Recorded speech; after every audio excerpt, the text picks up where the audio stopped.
listening to Radio Sputnik. Telling the untold.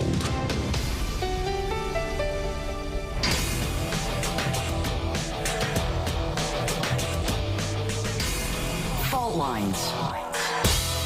Live from across the divided states of America, it's time now for another edition of the most disruptive show, covering news, politics, and events from across these disunited states and the increasingly divided surface of our globe. In the independent corner, I'm your political analyst, Shane Stranahan. And in the left corner, I am the indefatigable, burning ember in the darkness, your political analyst, Jamarl Thomas. And together that means you're listening to Fault Lines with Thomas and Stranahan.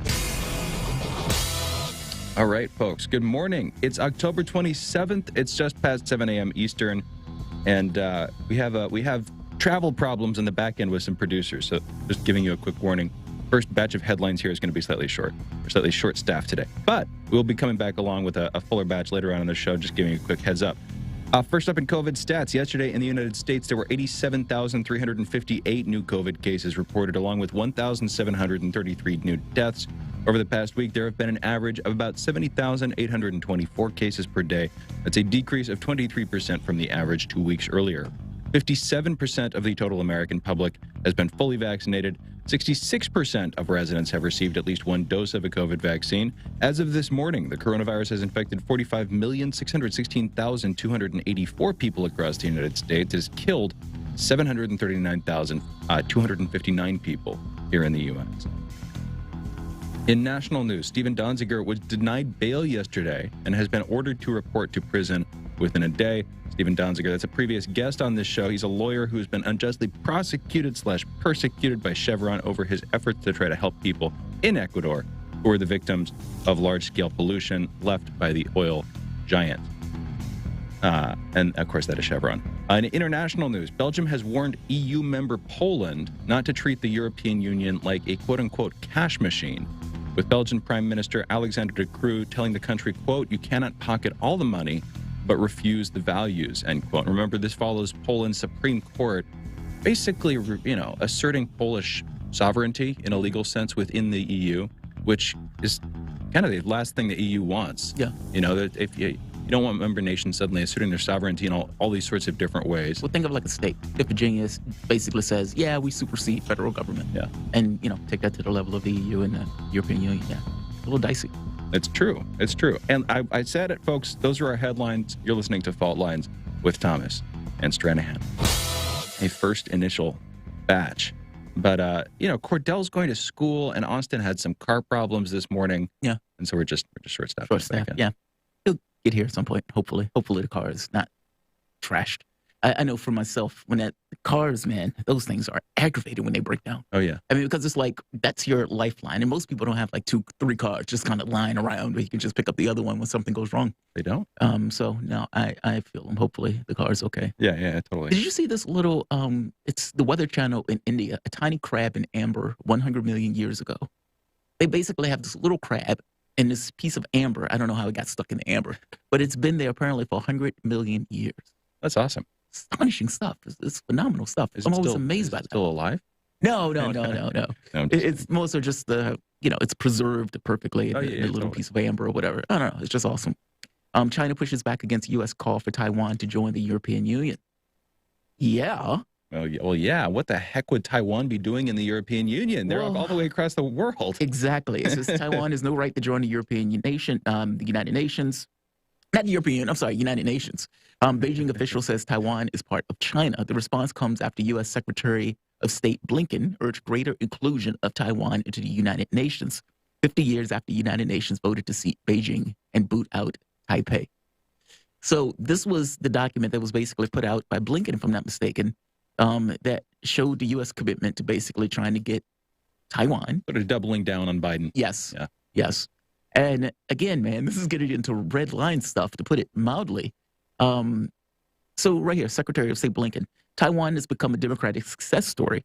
Its model supports transparency, respect for human rights, and rule of law. Values aligned with those of the United Nations. Taiwan is critical to the global high-tech economy and hub of travel, culture, education. We are among many of the UN member states who view Taiwan as a valued partner. and it's, what is this, trusted friend.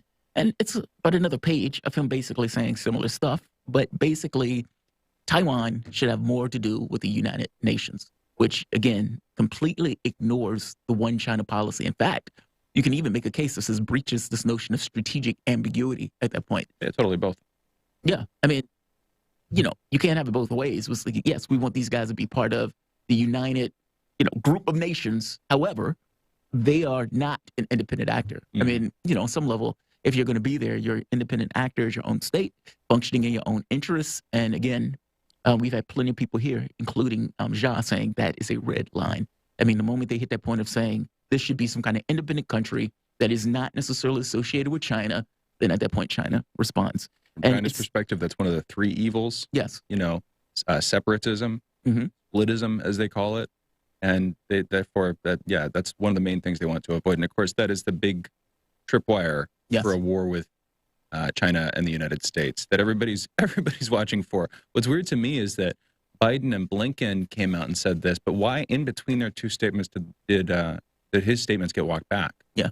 Because Biden says the thing at the town hall about how they the would U.S. militarily fight for Taiwan. Yeah. Then that statement gets walked back by the administration. Now Blinken comes out and apparently is just saying, pushing in the same direction as Biden. Yeah. It's just interesting that there is the walk back in between. Yeah. Is that strategic ambiguity strategically deployed on the back end? Is that intentional, or is there factional infighting? That's the kind of thing I don't know. I don't know. That's a good question. I mean, you would think that the president sets the agenda, right? And to have the walk back, you would think, okay, well, maybe the president is setting that agenda, saying, okay, I'm going to say something provocative, and then we're going to bring it back a little bit, meaning purely for the American consumption. Yeah. But for Blinken to come out after the fact and doubles down on the exact same thing, well, that adds that much more oomph to it. When your Secretary of State is basically saying that Taiwan, a country that is not an independent country that is supposed to be part of China, is all of a sudden an independent actor, and the United States is basically going to fight for that level of independence. Yeah, that's when they keep saying Biden wants a Cold War with China, it's stuff like this. Biden does want a Cold War with China, and Biden is being provocative on this stuff. And like I said before, Trump never touched anything this high of a rail. And you know what? On that point, on the Cold War with China point, it seems like we have the same rough hope, which is, for a long time, the Cold War was defined by this war between the Soviet Union and the United States, cultural war, ideological warfare, but there wasn't much military warfare. There were a lot of proxy skirmishes, notably, of course, the Korean War and the Vietnam War. Those were the two big ones. But then, for the most part, anyway. It wasn't hot between the two countries, with the exception of Cuban Missile Crisis. And then miraculously, from the American perspective, the Soviet Union pretty much just collapsed. Yeah. After this opening up process, the Reagan era, and who knows exactly, it's not for me to determine all the threads of what contributed to that collapse. But maybe the hope here on the part of some people in the administration is that the same thing will happen with China. Good luck with that. Because remember, I keep bringing this up, the idea that the China's middle class and China's rising middle class, this has come up in the last couple of days, I think, with Tarif, China's rising middle class and arguments back and forth about, okay, what's the state of China's middle class? Are they going to pose a stability threat? I remember articles that have been coming out for years now. Is the rise of China's middle class going to pose a sort of long-term stability threat for China? Because broadly, when you see middle classes in countries, when you see the creation of middle classes, then you get protest movements. The middle classes are the protesters. Look at the Soviet Union. That was a big surprise. The Bolsheviks were the elites. Bolsheviks were the intelligentsia who came in. When you have a middle class, then you have people with enough free time, enough recreational ability, and enough sense, things should be better. Not peasantry, which is used to generations of poverty, but things are changing, things should be better. Once you get a middle class, you get instability. And people worrying about China suffering from instability. Look into it. Look into the research. In fact, I would even make the point of saying the issue with the Soviet Union, I think, had more to do with this notion of glasnost and opening up the system to I'm talking about the more information. We're going to get more data. I'm talking about the beginning. The cause of the Soviet Revolution was a class of elite intelligentsia and the Nazis funding, not the Nazis, but what year? The Germans funding Lenin. Okay, so you're talking about 1917. Exactly. I'm talking about the start of the Soviet Union. Those were dirt poor people calling for bread and calling for some level of resources and food after being in war. Clearly by college-educated people, the entirety I don't know where you get that from. Look at the leaders of the Soviet Revolution. No, look at the leaders of the Soviet Revolution. I'm talking about, you're asking what did it start? And I'm saying the protests were taking place from people calling for bread, calling for revolution, calling for inclusion, etc. They were dirt poor in a war, and the war was destabilizing the country. But for 130 years on the European continent, various peasant groups have been calling for revolution. The entire 19th century was a history of different countries going through. But anyway, It's called war. it's a little bit. War does that. Well, we're kind of far away from my point, which is maybe the United States predicts that China will fall to its own internal forces. Yeah. And so they're sort of playing the lazy long game that they played with the Soviet Union, which is, we'll just wait and see, and eventually they'll collapse on their own. I would make the case that it's more so the decline of the middle class that creates issues. Like in the United States, it's the middle class thing that stabilizes the country. I mean, we're going to have Mark Frost on. You can ask him. He always mentions it. This notion that you need to have buy-in from the members of the country in order to keep the country stable, et cetera. And at the point where those people no longer have that buy-in, the country gets frazzled or whatever. We can get into it. I'm not just making this up. I'm basing this on research, so I can come to you with some quotes and stuff a little bit later. We can get into it, Mark, too. Fair enough. But I would make the point that a country is more at risk when you get this thing of the middle class falling apart. And in China's situation, different countries. I mean, it's not even a cultural similarity, or it's not the same cultural distinctions within the United States and China. They seem to have a far bit of a more, I don't know, a balance, or not balance is not the right word for it, but continuity or agreement and some of that stuff. I mean, in the way that they look at their leaders and everything else, not to mention the number of people that was raised out of poverty. They don't seem to have this kind of consternation that we have in this country that's creating all sorts of strife and whatnot. I would say those countries are different. It's a different model in the way they ran their governments, all of that stuff. But who knows? I'm just highly doubtful. Yeah, and I wouldn't say that literally the presence or absence of a middle class is the only thing that would indicate civil unrest. I'm making another point, which is that middle classes are a class of people with free time, ambitions, money, things like that. Yeah. And if you have a society where you have a middle class and it starts to stagnate, the society starts to stagnate, and people who have high hopes, high optimism, high ambitions, suddenly those ambitions aren't being met. And it's like the promises that were made to us are starting to fail. That's when you start to see unrest, from what I've read. So which one is it? Is it that it's creating a middle class, or it's the middle class and the middle class fails? I think, again, from what I've read, it's the presence of a middle class with other factors that would lead to social unrest. But you need to have that group of people who are smart, who are educated, who can make their case persuasively to current elites. And who have a sort of natural class affinity, like a class would, like a middle class would. You don't really get that from the lumpen proletariat. You don't really get that from the elites who are already in charge of the system. Yeah. I don't quite see it with the Soviet Union. I think that you're pushing back because you hear me saying something like, well, you said it takes, once the middle class starts, at that point, the country starts to unravel. Oh, if I said that, then that's not what I meant. If I said that, then that's not what I meant. If I said that, then that's not what I meant. But again, I think in order to have a successful revolution like that, like the vast majority that we've seen, what you need is a middle class. And again, this is based on reading articles and reading research and reading books on people who were like, sort of not worried. They were hopeful. They were looking at China. Some of them were like, as their middle class rises, they're going to have to deal with their increasing demands. And if they don't suitably respond to those demands, then that middle class is going to do something like a revolution, whether it's whether it's an incremental revolution or a violent one. That's what's going to happen. That was the prediction they were making. Yeah. Not simply saying because China's going to have a middle class. How long have they been predicting that?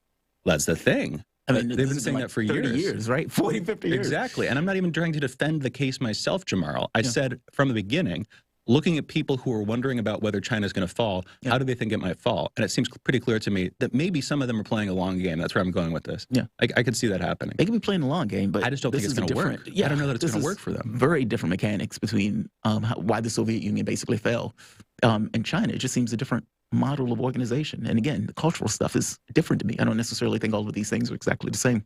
But yeah, they can wait for as long as they want. It seems, honestly, that China is getting stronger, not weaker in this situation. And I was looking at the reports the other day on some of the missiles and the weaponry that China was coming up with. The U.S. is years behind that stuff, like in regards to military technology and whatnot. So I don't know. I think if people are waiting for China to fall, they're going to have to wait a long time. I do think that more provocative is the way that Joe Biden is responding and some of the red lines that these guys are intentionally hitting on, whether it's Blinken or whether it's Biden. And even Congress. What did Congress wrote that article? Hey, we need to, take our hands off of Joe Biden in regards to Taiwan. Basically, we want to give the president unilateral control to get into a nuclear war. No, this stuff is rather insane in the things that these guys are saying. And Biden can try to use all the propaganda and gaslighting he wants of, oh, Joe Biden doesn't want a Cold War. Joe Biden is, no, buddy, you're doing this. You're the one that's being provocative, and you're the one that's changing the rules. And again, even more so than what Trump was doing. So let's do this. Let's take a break. You guys are listening to Fault Lines with Thomas and Stranahan. We will be back in a moment.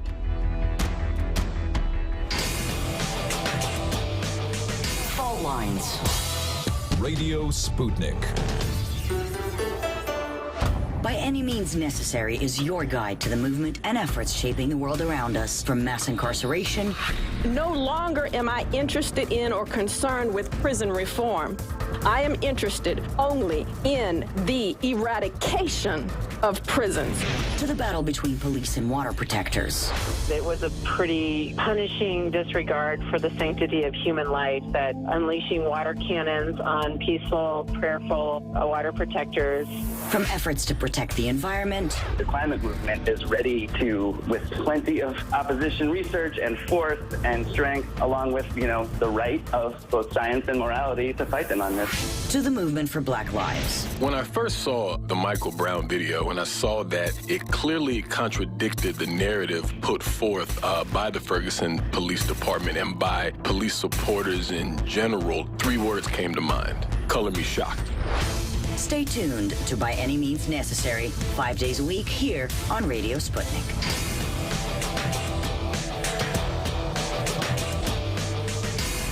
Fault Lines. Welcome back to Fault Lines on Radio Sputnik. My name is Jamarl Thomas. I'm joined with my co-host Shane Stranahan, coming to you live from our station in Washington, D.C. If you guys live in the area, you can catch us on radio at 105.5 FM and 1390 AM. We're also in Kansas City at 102.9 FM and 104.7 FM. If you guys are digging what Shane and I are putting down, whatever platform you're consuming this content on, give us a like and share that audio or video. If you want to join in on the conversation, you can do so with a chat, a tweet, and of course, you can reach us by phone at 202-521-1320. That is 202-521-1320. Your engagement helps makes the show what it is, so definitely don't be shy. We've covered Stephen Donziger's case, and he's been on the show, I believe, twice, and we've talked about how weird, extreme, and strange. In fact, it would be strange if something like that case took place in a banana republic, that much more so in the United States. He was not convicted by jury of his peers. This was basically Chevron, oil company, loses an over $9.5 billion settlement and then comes to America in order to take vengeance on Donziger after basically him winning the case. At no point did they pay off the case. They've lost in all sorts of appeals courts and everything else. The ruling is just and the ruling is legit. Chevron, however, set to make an example out of Donziger in the United States and was able to find judges connected with that same Chevron in order to do such. To put it that much more stark, the U.S. government would not even take the case, and they ended up giving a private law firm, again, connected with Chevron, to prosecute the case.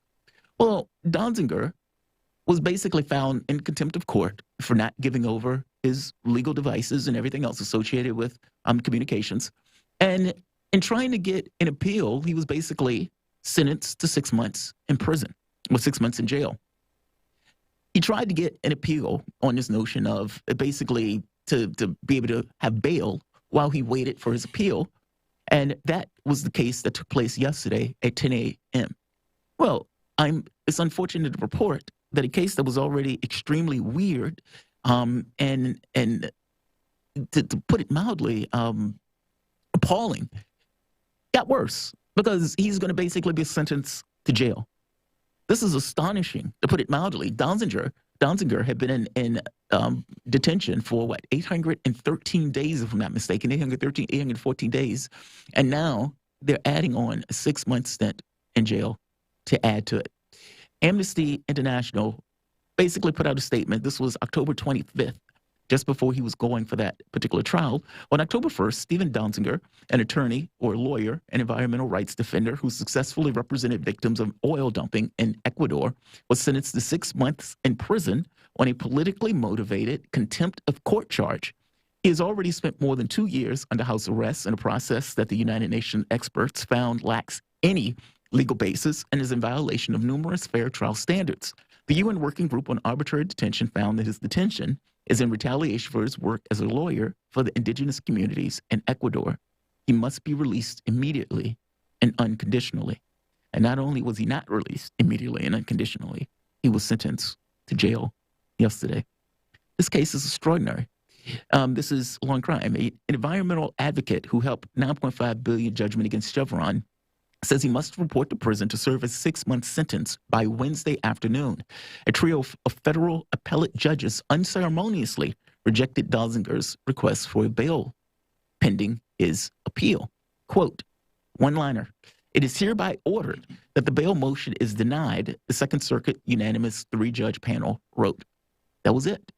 No more, no less. That was it. After 110 pages of legal briefings, the appellate court basically, and this is Donziger tweeting, after 110 pages of legal briefings, the appellate court today denied my release in 10 words. This is not due process of law, nor is it justice. I was greatly annoyed by this. I mean, after talking to Donziger multiple times on this show, and after just going through the case in and of itself, the weirdness and bizarreness of the case, and we're going to have hopefully Greg Pallas on at some point, but we're also going to have on Tim Canova later today to discuss kind of the legalities of the stuff, the oddities of it, and the verdict itself. I sent him a message yesterday, and I was like, Stephen, I saw the ruling. I'm tremendously sorry this is happening. It's trite to say, but please stay strong. This adversity can't last forever. He sent a thank you with multiple exclamation points. And I kind of made the point to him that, look, I'm greatly pissed off. One would expect higher standards in a banana republic, let alone America. It's just shocking in a long series of shocking. Definitely be safe. If nothing else, this will not be allowed to fade from daylight. At the point where you have Amnesty International pointing out that the American legal system is flawed, to put it mildly, and what is taking place here is a travesty of justice. And I would even go further and say that this may be the playbook going forward for how environmental, let's say, disaster companies, such as Chevron, such as some of these oil companies that go into these kind of third world countries and basically drop all sorts of contaminants in the country, making the various people sick, not caring that the various people are getting sick and ill and everything else in their dumping, that when they lose these cases or when they go after, or people go after them like lawyers and whatnot, this may be the new modus operandi and the way that these companies try to go after and defend their practices. And it's unfortunate. Donziger, I remember, made one point of saying, look, this is not evidence of failure. This is on some level evidence of success. And what he meant by that is they wouldn't be doing this if it was a situation that they won, or if it was a situation where they felt like they didn't need to damage the persona or damage the integrity or credibility of the person who basically beat them in that case for $9 billion. This is a travesty of justice, to put it mildly. And yeah, the question becomes what happens at the end of this, and is there any kind of way legally around this? It seems that he's basically been stuck in this particular process with the same various people who are basically connected to Chevron, and that they're taking his pound of flesh. There are similarities with this, with Julian Assange in some way, in this kind of public spectacle that seemed to go beyond any notion of real law or ethics. And yet it happens nonetheless, undeterred, with anything or nothing inhibiting or stopping the process. In this case, today, Donziger is going to have to report to jail for a 6-month sentence. Travesty of justice is an understatement. Shane, what are your thoughts? I pretty much know where you're coming from with this, but I got to be honest. Every time I hit this case, I'm always stunned by the various elements of it. Like, what? You can get convicted and not have a jury? Or the federal government could say we don't want to prosecute, and you still find a private law firm to prosecute? And it's like you can have all of these judges where one judge who's connected with Chevron chooses another judge connected with Chevron to continue the prosecute. Like, all of the stuff is just very bizarre and very weird. And it doesn't necessarily seem like there's an off-ramp to it. And it gets across this notion of malicious prosecution that not just banana republics can happen in America. I mean, this is happening in America. Yeah. There are a couple screwed up parts to this story. The environmental polluting is the first part of it. Yeah. But that's not the mainly screwed up part about, this specific thing. Yeah. The only screwed up part about this is the selective prosecution, the malicious prosecution that you're talking about. And that's why you ask yourself, why does this matter? Why does this matter to me? Why does this matter to anybody else who's, say, in America? Because you could be the most hard-hearted American and not really care theoretically whether people in Ecuador are having to deal with this stuff, you get the gas, whatever. I think most people wouldn't fall in that category, but still, you might be in that category. Well, it does matter to you in the sense that if this is how the justice system works for this guy, there's the concern that this is how it's going to work for a lot of other people too. And just because this is a high-profile case and Chevron's a powerful company doesn't mean it's not going to happen in all these other ways, and all these other smaller ways that we're not necessarily hearing about. Yeah. Where people who are being prosecuted, people who shouldn't be prosecuted are, very simply, people who shouldn't be punitively prosecuted are being punitively prosecuted. And the fact that it's getting a decent amount of publicity and nothing is being done that I can see to reverse it, even though from what I can see, anybody who looks into it very quickly goes like, wow, this is really screwed up and very obviously screwed up. The fact that Loretta Preska, the judge, the second judge in the case, was reading a newspaper while she was judging the case in the courtroom. What does that mean? Well, it means that she's already made up her mind and that she's not paying that much attention. Okay, well, look into the facts of the case. Should she have made up her mind so quickly? The Southern District of New York, where she's operating, is notoriously corrupt. Mm-hmm. And Loretta Preska, I've heard other things about her before, and when we talked to him, I think we got into some other weird stuff that's associated with her. But broadly, where my mind goes is all the other small, this is a sort of tip of the iceberg that we can see in terms of how screwed up our legal system is when it comes to dealing with certain kinds of people. And if you want to be somebody who lives in a functional society or can help to make society work better, and if when you start to push back, people in power can push back on you and control the levers of justice to squish you. That's the society that you live in. And that's why it's like the Niemöller quote, first they came for the Jews and I did nothing, et cetera. First then they came for the Protestants or whatever it was, the retinue. It's like this long line of offenses. And unless we sort of really protect against it, we're losing in a very strong way any chance, any legal opportunity to push back against a lot of the transgressions that the state has the power to do and that individual corporations with the power of the state have to do it. I think you get what I'm saying. I'm feeling a bit. But. I mean, it's a good point, right? I mean, it's just astonishing. I mean, the whole idea that we're a rule of laws or a country of laws and everything else. And in this very specific situation, those rule of laws didn't matter one iota. You had a company basically spreading all sorts of money around, avoids paying their due diligence to the company, to the country where they lost the thing in $9.5 billion, a verdict that was sustained on multiple accounts. And then they get to the United States and basically attack the guy who went after them for the $9.5 billion. And mind you, they were dead to rights. They were dumping that stuff. Lucy Lawless, Zena, and I don't know why she popped into my mind, but I know why. There's a video with her going to, they call it the Amazonian Chernobyl or whatever that's called. Basically where Chevron was basically doing the dumping. And, she was making a point like, look at, this is where these people are getting cancer. There's all sorts of diseases and whatnot as a result of the dumping that Chevron has been doing. And, the issue isn't so much that they were doing the dumping. The issue is we need to make the guy look bad who basically got us this verdict.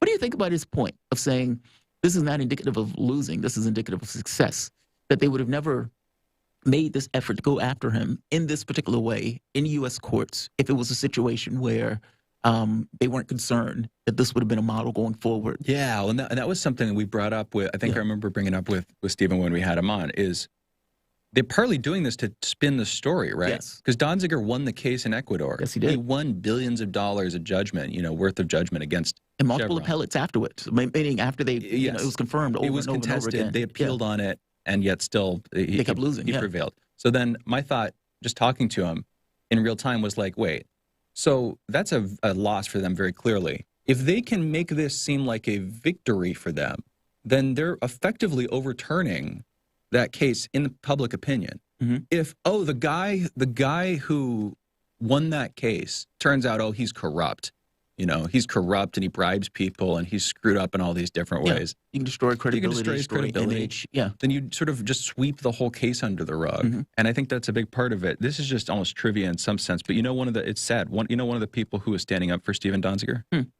Alec Baldwin. Really? Who right now is having to deal with that whole hailstorm of events after he fired the prop gun and accidentally killed the woman on his set. I'm serious. And he's one of the strongest advocates. And if he hadn't done that, I bet he'd be really loudly talking about the Donziger case right now. That's so weird. It's sad. Why was he one of the strongest advocates? Did something happen between them two? I don't know. He was just aware of the case. I literally just found it out, but I can tell he's one of the strongest advocates because he's a very well-known actor. And in The Guardian, a year plus ago, when is this? Back 2020. Alec Baldwin and this random other author are writing about this, and it's the Alec Baldwin. He's an actor, you know. It's the same guy. In other words, he's a guy who's like advocating for Donziger, and if he hadn't shot the person on the set of Rust, he'd be screaming at the height of his screaming about it right now, and hopefully that would be helping to make the case for Donziger. It's just a sad state of affairs all around. Yeah, because he can't do that now. It's a little dicey to kind of bring that up now. It's like, why is this guy screaming after shooting this woman? Yes. All right. Yeah. Greatly unfortunate. To put it mildly, it always feels like those words fall too flat, or at the very least don't necessarily do justice to kind of get across the level of severity of this case, just because of how weird it is. But let's do this. Let's take a break. Like I said, we're going to be able to talk to Tim Canova about this a little bit later in the evening. A little bit later in the morning. You guys are listening to Fault Lines with Thomas and Stranahan. We will be back in a moment.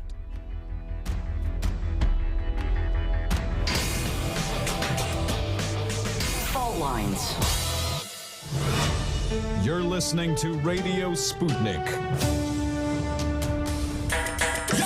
So, Sean, what do you want to talk about today? Well, Bob, that's easy.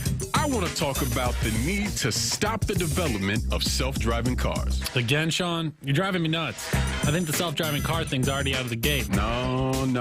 It's never too late. See, now the leading experts in the field, I mean, just pick one, whichever one, leading experts have repeatedly warned us about the dangers of artificial intelligence. Look, I'm telling you, man, we have to stop the robots by any means necessary. I see what you did there. Yep. Tune into our show By Any Means Necessary daily from 2 to 4 p.m. Eastern Time on Radio Sputnik. And don't forget to call in at 3:20 p.m. to our studio number 202-521-1320. And if you miss us live, check us out on SputnikNews.com, Spreaker, iTunes, iHeartRadio, Spotify, or wherever you listen to podcasts to stay up to date on the latest political, social, and economic movements shaping the world around us.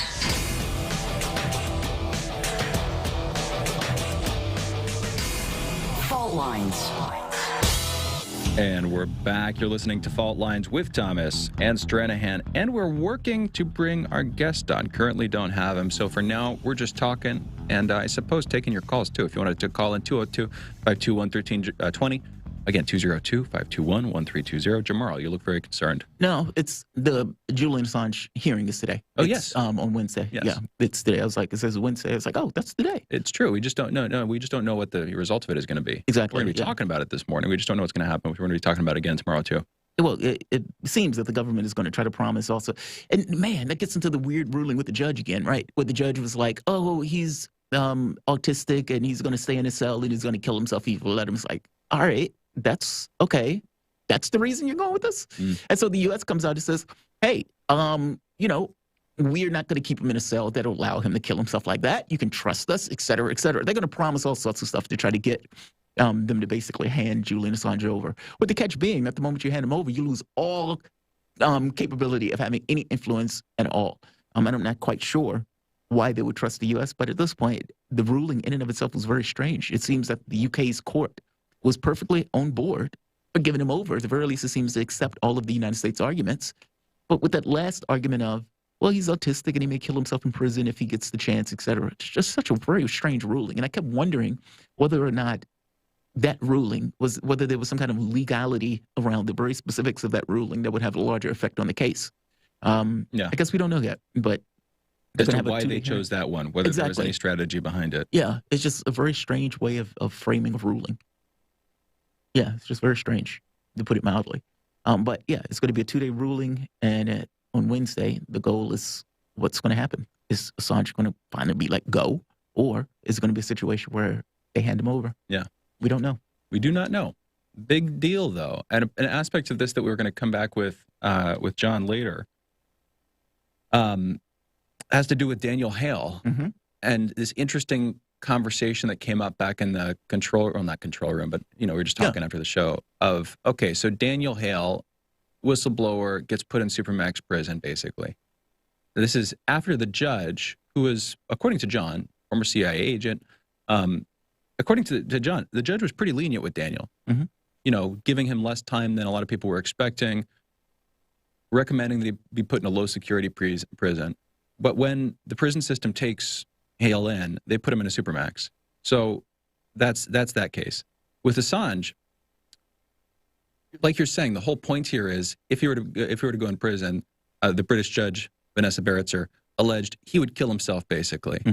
Now the U.S. is saying, we will not put him in a Supermax prison. Yeah. But the conversation that came up in the back end, how do we know? Right. How can we trust them? If the U.S. prison system can basically put prisoners wherever they want to, they don't need to follow what the judge says.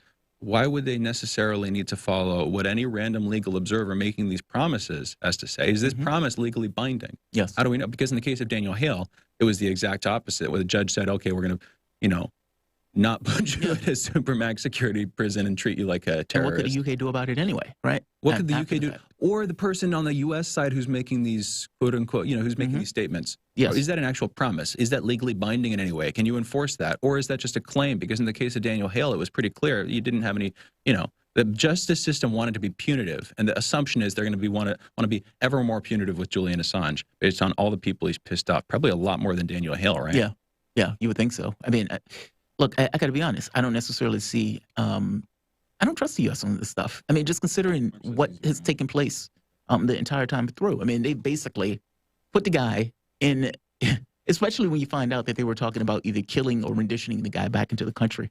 No, all of that stuff is insane. I was reading the quote that Tarif brought up yesterday from his wife, basically saying the CIA plot to basically kill or capture is a game changer. I don't think so. I don't think so. I mean, we'll know today, I suppose, or we'll know in a couple of days. But that's the hope, and that's part of what we want to talk about today. How will this affect, if in any way? Yeah. How will this affect? We hit this with Steve Winston a little while back, who we'll often talk to about the sarcasm stardust on Twitter, and she didn't know.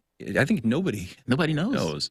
I mean, even the ruling is weird. It says, for this reason, I've decided that extradition will be oppressive by reason of mental harm, and I order his discharge. Well, she never discharged him. She still kept him in prison while he waited on appeal. So the discharge never took place. And the U.S., of course, is just changing their tact of saying, hey, wait a minute.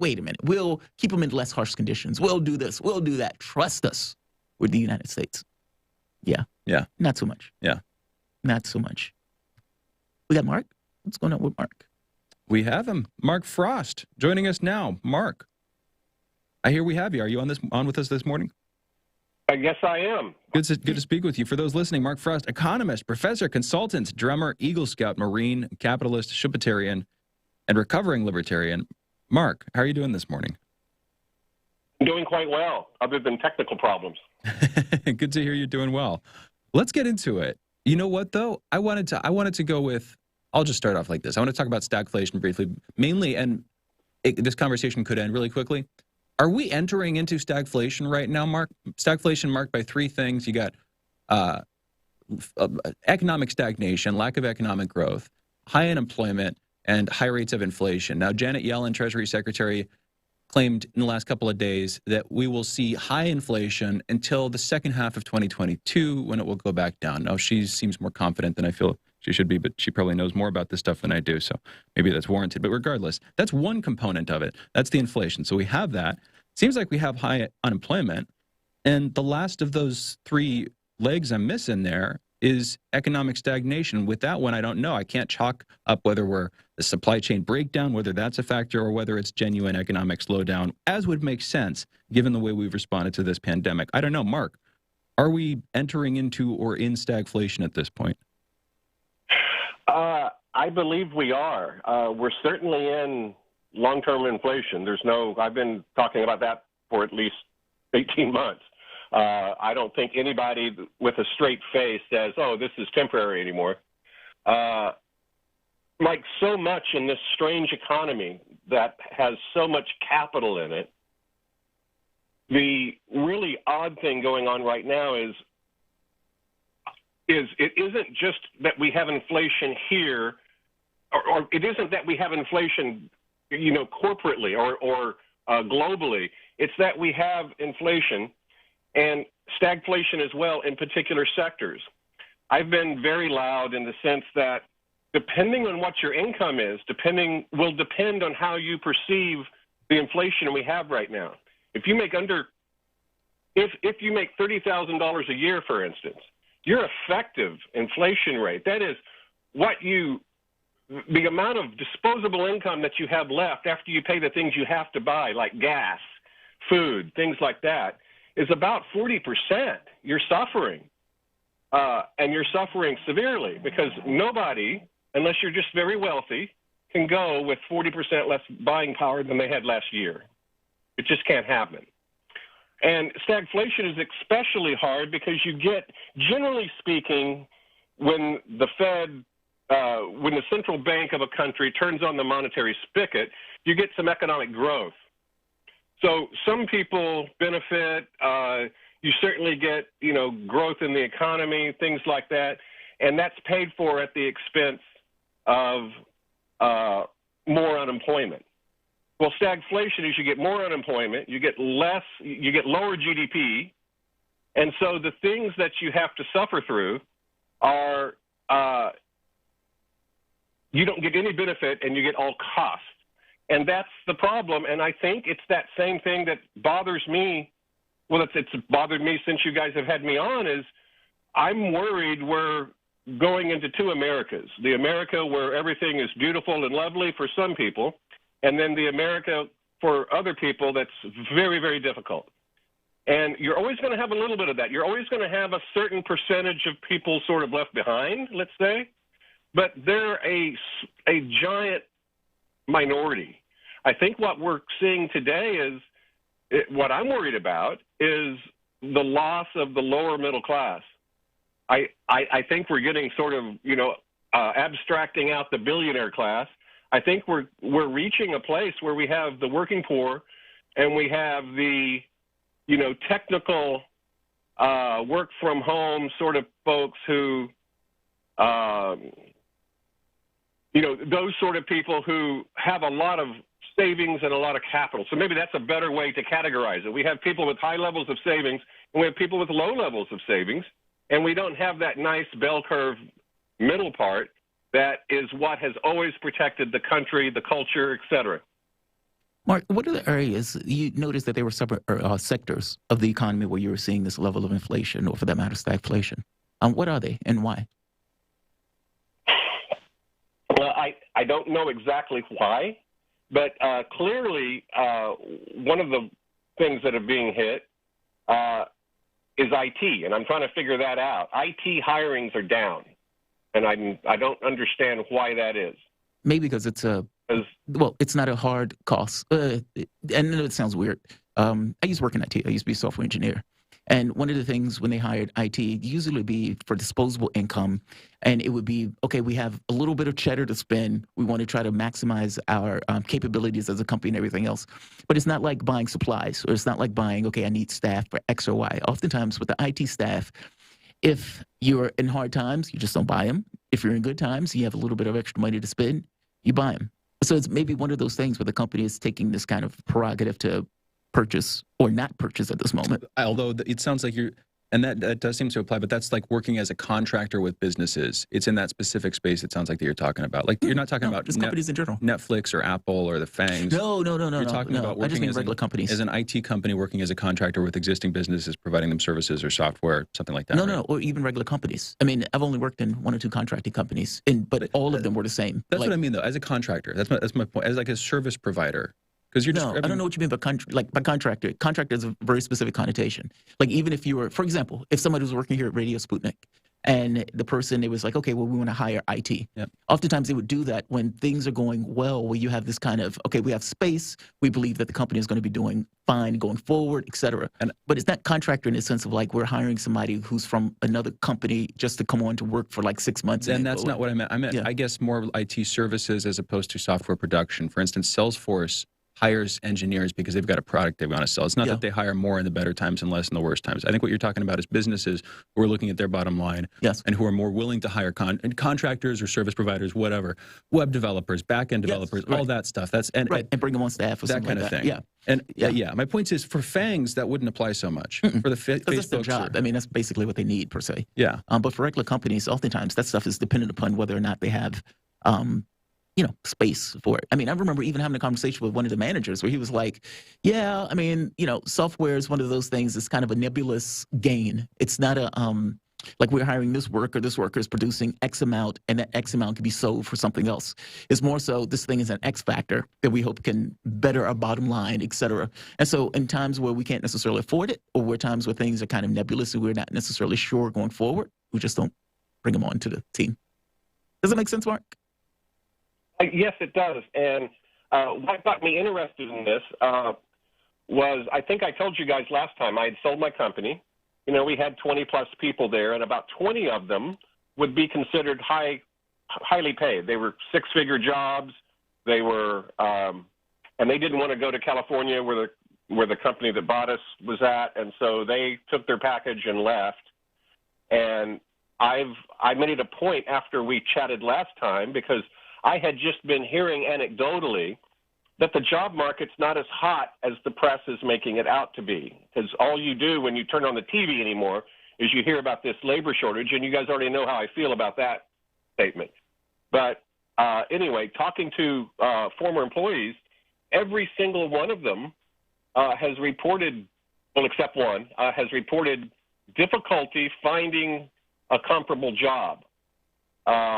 There are a lot of tire kickers. A lot of companies have advertisements out, but they get ghosted, basically. So they have an initial interview. It goes real well, and then the process is taking a long, long time. It's like companies are looking, but they're not desperate at all to find people to go work there. And that coincides with what I've been saying for at least 18 months. Was that there's no shortage of capital in this country. One of the problems we have is there's too much capital in corporate America, and there's all this capital floating around, and it doesn't seem to be trickling down. M&As are up, mergers and acquisitions. So companies seem to be buying back their own stock. They seem to be doing lots of things with capital, but from what I see, they don't seem to be wanting to drastically enlarge their labor force. It's almost as if they're using this as an excuse to restructure. Yeah, well, that would make sense. That's the classic thing to do, right? Is stock buybacks, and then they increase their share value for themselves by sort of reconsolidating. But they're not hiring labor, and it doesn't sound like they're producing many more goods. It's a weird thing. The fact that businesses aren't desperate for labor almost sounds healthy, though, doesn't it? I mean, businesses not being desperate is a good thing, right, Mark? Although, again, the consequences might be deleterious if that means high unemployment. But why are they not desperate for it right now? Well, that would not be a good thing because of the massive amount of government spending that we've had and the crowding out that should be experienced. Given all of the money that's been dropped onto the economy, unemployment should be zero. It should be effectively zero. The only people that don't have jobs should be people that just don't want one. They're not looking, and they're not considered in that statistic anyway. So that's the fear of stagflation, that even though the government just dumped a waterfall of money on the economy, doesn't help. On a prolonged, deliberate basis, we still don't have the growth that one would expect, even if you were just a macroeconomics 101 student. You would say, oh, we just dumped $10 trillion on the economy. Everybody that wants a job has one, right? Because with that amount of money, let's say you had no skills, zero skills, none. Well, with that kind of money, we could pay somebody to dig a ditch and fill it in, and then dig a ditch and then fill it in. nobody should be without a job if we're going to spend that kind of money. But the fact that there are a lot of people that seem to be wanting a job but can't find one, and they don't want to work in the fast food industry, and even then, it seems to me, locally at least here, anecdotally, people aren't having that much trouble filling positions. McDonald's still works. Wendy's still works. I still get my Taco Bell. So I think the media, the mainstream media, is latching onto something, and they're lazy, and they don't want to truly go dig out the numbers on it, because I think we're probably in the first stage of stagflation right now. It's an exceptionally difficult thing to measure, because you're always going to have some sectors that are sort of hot. But the very classic nature of stagflation is high unemployment. Well, we have massive unemployment relative to the amount of capital that we've flooded the streets with. We shouldn't have any unemployment. And then by some metrics, we have very high unemployment. If you make $30,000 a year, for instance, then you're at about a 40% inflation rate. If you're unemployed or overemployed in that situation, and you're on government assistance, you're really in trouble. The Biden administration, for instance, is making a big thing about a 6% increase in Social Security. If you're a retired person living on Social Security, and that's your primary source of income, you don't have large 401ks, you don't have savings built up, and there's millions of these people, you're in serious trouble, because the things you buy are going up double digits in price, and you just had a raise of 6%. You don't have to be an economist to do that math. That's stagflation to those people. Absolutely. Yeah, they're going to get hit by it. Basically, the amount of money that they're getting is less than the amount of inflation, in which case it's almost like a tax that they're getting hit with, this kind of invisible tax. I got to be honest, the economy is very weird right now. You have some prices that seem to be going up, others that are relatively stable. From your analysis of it, what is going on? And I don't even know if you can answer this question. I mean, I do know the supply chain breakages are part of it, and inflation, fair enough, is part of it. But what's the, and maybe it's not necessarily one specific thing that's creating this kind of strangeness or oddity in the way that the economy is operating. But if you had to give a high-level explanation of what's happening, what would it be? It's always risky doing that, because I hate some talk shows where we'll get some so-called expert on there and he'll give some convoluted answer that nobody could possibly know. But I'll give you my best hunch. Go for it. Given my consumption of the data, I think that between the fear of COVID-19, between the reawakening of a lot of work-from-homers, and a unprecedented dumping of capital and liquidity onto companies, people, and society itself, I think that has warped the price system.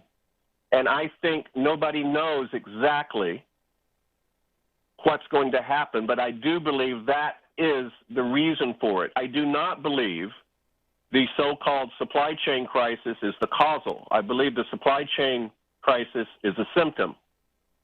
And I think within a year, and I've been kind of right on this kind of stuff, I think within a year we'll look back and it will be really clear to us. We'll say, okay, and we'll have specific examples. We'll say, wow, yeah, we dropped $10 trillion, and this is what it did here, and this is what it did there. It certainly warped the banking system. The banking system has no fear of, there are no scared bankers anymore, and it's changed that carrot and stick nature of capitalism. And I'm worried what we're going to end up with is the worst of capitalism without its benefits. That's my biggest worry as a libertarianish economist, that we're going down a road that's pretty dark. It's pretty reasonable. Well, the thing is, we went through stagflation in the 70s once before, right? That was the origin of the term, I believe. And from what I hear, at least, we got out of it. But what price did we have to pay for that, Mark? Oh, we got out of it because Paul Volcker purposely and methodically threw millions of people out of work. The Fed had to tighten down the money supply so tight that we had interest rates of 22% on CDs. Yeah. Certificates of deposit. They had to choke the economy to the point of death to get inflation under control. That's how it was fixed. It was fixed by Paul Volcker. They literally contracted the supply of money over a prolonged period of time, and they did it severely. Because when you contract the money supply, you get deflation. When you expand the money supply, you get inflation. And, you know, my favorite dead horse to beat anytime I'm interviewed is inflation is anywhere and everywhere a monetary phenomenon. You don't get large prolonged inflation without a monetary causal in there. You just don't. And what a lot of people don't understand is that when the government prints money, most people understand that's inflationary, but it's also inflationary when the government prints treasury bills, because in one word, money is debt. And so whether you're printing treasury bills and borrowing on the credit card, or whether you're printing the credit cards themselves, that's inflationary. And that causes the price level to rise, which just simply means that the power of money is less than what it once was. So the suppliers of things want more of it. Let me ask you this. You don't consider the supply chain breaks to be a larger contributor of this at all? Or how do you factor that into this? I mean, I think we have hundreds of ships apparently that are waiting off the coast of California. That number is only going to get worse. And whether it's because of the trucking or whether it's because some other kind of factor, whether, you know, COVID in other countries, cutting down on energy supply in other countries, et cetera, et cetera. How do you factor that into all of this part of it, meaning the stagflation or the inflationary pressures and everything else? How does that factor in? I look at these things through simultaneous equation models, because you can have something that's not a causal, partially causal as a feedback loop. So when I say I don't believe that it's causal, I don't believe that we're having these problems because we're having supply chain shocks. I believe we're having the supply chain shocks primarily because of the macroeconomic conditions that we have set forth by our own choice as a country. Wait, explain that. For instance, let's just look at the thing I see on the news all the time. Trucker shortage. You can do a thought experiment to fix that. What if you told every trucker, effective immediately, or forget telling every trucker, you just put an announcement out, we're going to pay $250,000 a year to anybody that drives a truck. I guarantee you there's going to be a lot of six-figure computer programmers that start driving a truck. So there is no shortage of truck drivers. There's a shortage of truck drivers at the level of benefits and the level of price point pay that companies are willing to do. Because in some ways, it was before the Great Reset, let's call it, it was a buyer's market in the labor market for most professions. Firms dictated the terms of employment for the most part. Nowadays, even in the restaurant industry, which notoriously was a buyer's market because restaurant workers to some degree were viewed as commodities, that has changed. It certainly changed in the trucking industry because trucks became more important to society. Well, in a free market economy, in a capitalist economy, the way you emphasize importance is with how much somebody makes. If one of you makes $100,000 a year and the other one makes $1 million a year, Sputnik has said one of you is more important than the other. It's how it works. And markets do that. Markets allocate scarce resources if they're allowed to. But via COVID-19, via the politics around, more specifically, the politics around COVID-19 has changed things dramatically. And I believe I said 18 months ago, my first time you guys had me on, after the pandemic started, I said my big worry is that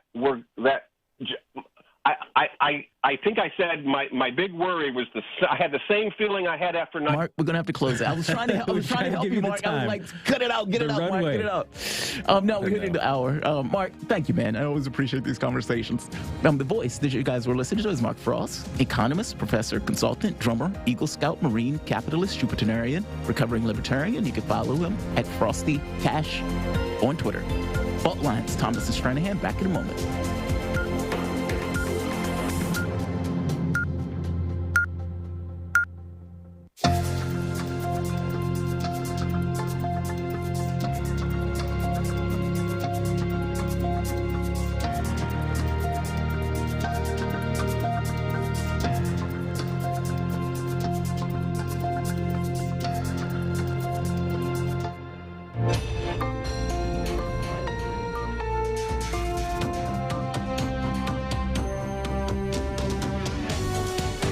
Listening to Radio Sputnik. Telling the untold.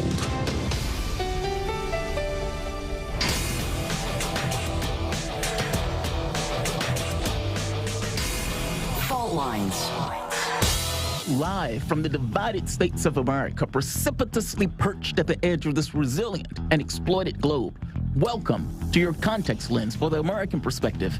In the left corner, I am your ever vigilant, your indefatigable political analyst, Jamarl Thomas. And in the independent corner, I'm your political analyst, Shane Stranahan. That means you are listening to Fault Lines with Thomas and Stranahan. All right, let's get to the headlines in the news. Interesting conversation with Mark, by the way. The stagflation thing is fascinating, and I got to be honest, it is a weird-looking economy. It's like when you look at it, there are certain things that are overpriced. I remember at one point housing went through the roof, and so much so that people were buying houses without even having like the preliminary checks, because if you got a preliminary check, somebody else was willing to take it without it, like all sorts of weird stuff. And now you have things that are off the counters. You have people saying, oh, there are not enough jobs. And yet there are people who are still looking for jobs. Still looking for jobs. Yeah, it's very strange. Unemployment's pretty high. Yeah. And yet, businesses are relatively slow to hire. And Exactly. yet I see help wanted signs all over the place. It's I go very inside weird. restaurants and they're understaffed. Yeah. You go inside you go to get something to eat, and a place that normally has 4 or 5 people, depending on what place it is, has like 1 or 2, Yes. maybe. Even the stores. Like my mom went to the store the other day, and it was like not enough people doing the groceries, or not enough people being there in order to do checkout counters and stuff like that. It's just very strange stuff. But yeah, it's very weird. And trying to get an assessment of what exactly is going on, it kind of depends on who you talk to almost. But it totally does. Probably because it depends on where you live and what the specific economic conditions are there. Because I'm guessing it's different parts of the country are dealing with different situations. Or even the lens, like libertarian economists or Marxian or whatever.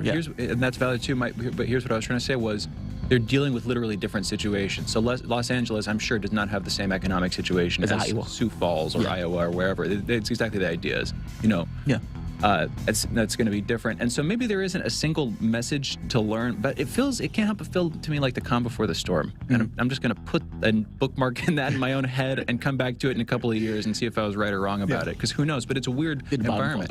What'd you say? Did the bottom fall out? Did the bottom fall out? Are we in a cyclone bomb, low pressure environment right now where pretty soon... economic cyclone bomb. Exactly. I don't know. Maybe. We'll see. Stay tuned, I suppose. Let's get to the headlines. Cool. In the news. Yesterday, in the United States, there were 87,358 new COVID cases reported, along with 1,733 deaths. That number's gone back up. Over the past week, there's been an average of 70,824 cases per day, a decrease of 23% from the average 2 weeks earlier. 57% of the total American public has been fully vaccinated, and 66% of residents have received at least 1 dose. As of this morning, the coronavirus has infected 45,616,284 human beings across the United States and has killed an unfortunate 739,259 men, women, and children in this country. In national news, Stephen Donziger was denied bail yesterday and has been ordered to report to prison within a day. Donziger, a previous guest on the show, I think we had him multiple times, is a lawyer who has been unjustly prosecuted and persecuted by Chevron over his efforts to try to help the people in Ecuador who were victims of a large-scale pollution left by the oil giant. He beat them in a $9.5 billion verdict, and they basically came to the United States and did everything in their powers to go after him. In international news, Belgium has warned that the EU member Poland not to treat the European Union like, quote, a cash machine, unquote, with Belgian Prime Minister Alexander De Croo telling the country, quote, you cannot pocket all the money but refuse the values, unquote. I think that is a fair point to make. Those are your headlines. You guys are listening to Fault Lines with Thomas and Stranahan. We were talking earlier about one of the other cases that came out with Blinken, basically doubling down on Biden's comments about Taiwan, saying that Taiwan should have a greater stake in the European Union. I'm sorry, at the United Nations. I keep calling the place the European Union. In the United Nations. Well, this is, again, getting into this kind of red line talk. It's insinuating that Taiwan is a country unto itself, and it kind of blows through the strategic ambiguity issue that the United States engages with China and Taiwan on. Yeah, that is looking pretty dicey. And again, I made the point that goes far beyond what Trump has done on any counts. Even when you get into this notion of Iran and everything else, this is looking at going towards some kind of larger conflict with China. Greatly unfortunate, to put it mildly. The cash machine thing is funny to me for some reason. I was reading reports talking about a Polish exit and everything else. And I don't know how Poland is going to make that work, basically saying our laws supersede the United European Union. How? How are you even in the European Union? And how are you going to continue to keep the cash with the European Union? Meaning the European Union is not going to accept this notion that your laws supersede us. However, we're going to continue to give you money as if you're part of the European Union. That's not going to fly. That's not going to fly at all. Quick comment, and then I want to come back to what you were just talking about Poland. But Mark Frost, apparently what he was trying to say was he's been more concerned about our reaction to COVID than the virus itself. And he has said that for a long time. I remember him having said something very, very similar, paraphrasing that same idea for a very long time now. Yeah, totally. I hear that. I get it. But the virus itself is bad too. And I don't know, the reaction itself is partly in control, partly out of control. But I see what he's saying there. With Poland, first time I went into France, I was like 19, 20 years old. I was hitchhiking across Europe, and I was using Couchsurfing, which is this website. The people who took me in right when I crossed into France were Polish. Really cool people. Now, they had come from Poland. They were immigrants to France, of course, within the Schengen zone, within the EU. Yeah. So it's not like a big jump for them, but they'd moved to France. Better economic opportunities right there. Now, coincidentally, I got drunk with them. They gave me Buffalo Grass vodka, really cool people. They had some friends who'd driven out from Poland who offered to drive me back out to Poland, which would have been amazing. But, just give me a ride. But I said no. Anyway, at the time, that was a bit before 2010, if I'm remembering things correctly. The way I understood it then was Poland was still a pretty underdeveloped country. Yes. The perception was within the context of the EU. The last time we talked to somebody about this, though, Poland's been doing a lot better. Poland looks great. Poland's been doing a lot better. Warsaw, loved it. And so the people who moved to France from Poland might not be doing this at this point. Now, why is Poland doing so much better? Large part of their economic relationship in the EU with Germany, major trading partner of theirs, and Poland has become a manufacturing hub again, taking this all from our last conversation about it. So they owe the EU for that. You can argue they owe Germany for that success. You can argue. And I can't help but think that maybe people in Poland are aware of that. I don't know how popular the move to push away from the EU is, but it's like, okay, you guys are getting a lot of economic fresh air right now. Do you actually want to lose that? On the other hand, I don't know. Maybe I don't think they want to lose it. Maybe there's local stuff I'm not hearing about. Yeah. Maybe there are things they have good reason to be pissed about, like the EU is trying to control their behavior in certain ways. Maybe I'm just not hearing about it. I don't know. I mean, personally, I loved Warsaw. I thought Warsaw was phenomenal. And yeah, it didn't come across as this kind of backwards country to me. And just from hearing the way people described it prior to, the European Union and everything else compared to now, it just seems like a night and day scenario. And the money that these guys were getting, the catch becomes, are you really going to do anything to upset that paycheck? And I get the feeling that the answer is going to be no, even though they may be all sort of bellicose and everything else. There's another article that came out. So this is by Vice News. Nearly half of Americans still don't think climate change is caused by human activities. Democrats were far less likely than Republicans to hold these views. This is Vice News, a Guardian poll has found. 45% is pretty high. And when you're in other parts of the world, that number is nowhere near that high. Like, it's kind of accepted as a real thing. I remember being in Germany, for example, in the way that they would do their energy production and everything else. In Amsterdam, I remember they would go into the trash can to ensure that you recycle properly. Like, Europe is far more aggressive on this stuff than the United States. But 45% is pretty high and pretty kind of disturbing. Unfortunately, here's another one. Brazil's Senate backs criminal charges against President Bolsonaro over COVID-19 response, AP reports. A Brazilian Senate panel probing the government's pandemic response recommended on Tuesday that President Jair Bolsonaro face criminal charges following a 7-4 vote by the member committee, according to the AP. The vote came after the committee asked the Supreme Court to bar the president from social media. Wow. The chair of inquiry, Senator Omar Aziz, is expected to deliver the vote to the prosecutor general on Wednesday morning. Now, when we were having this conversation, they were basically making the point of saying there's no way they're going to go after Bolsonaro for this. Well, at the very least, it seems the Senate panel is continuing to push this, whether or not they pick up the charges or not. Mm-hmm. It says right here, a Brazilian Senate commission votes to approve a damning report that recommends criminal charges to be filed against President Bolsonaro. And they had walked that back previously. No, they had. Remember? We talked about it. It had all been breaking when we had the conversation about it. One day the report came out. The next day when we were reporting on it, it was like, well, no, they're actually not going to be pursuing criminal charges. Now the commission votes in favor of pursuing criminal charges. This was last night, I believe. This was like a few hours ago. But yeah, it seems there's somebody there or some group there that actually wants to prosecute it for this. We'll see, man. I mean, this is pretty wild when you think about it. When Bolsonaro first got elected, there was this notion of he basically scared the government into putting Lula in prison in order to better his chances of basically winning the election. And if you remember, I mean, the Supreme Court, there was all sorts of statements came out where the CIA was essentially giving these guys information and helping these guys out. And you had one of the members who had to make that final choice on Lula basically making the choice to put him in prison because he thought that Bolsonaro or his military guys would basically come forward and overthrow the government of the country. Man, have the world changed. Where they're like, we need to put this guy in prison. He's gotten all of these people killed. One faction. One faction, anyway, yeah. And so it's just pretty wild and how that changed. And then there was always this question, too, would he have tried to do it again? I mean, if he tried this kind of provocative behavior before of like, we'll do this or that, has he been so tarnished by the items that have taken place with COVID and his governance of the country? And I got to be honest, just being a clownish leader, that stuff doesn't fly anymore. And it gets the feeling that, yeah, that just doesn't fly anymore. It sounds like he's going to lose this race miserably to Lula. And that the country at this point is just sick of him. Yeah. But whether that results in criminal charges, that's secondary.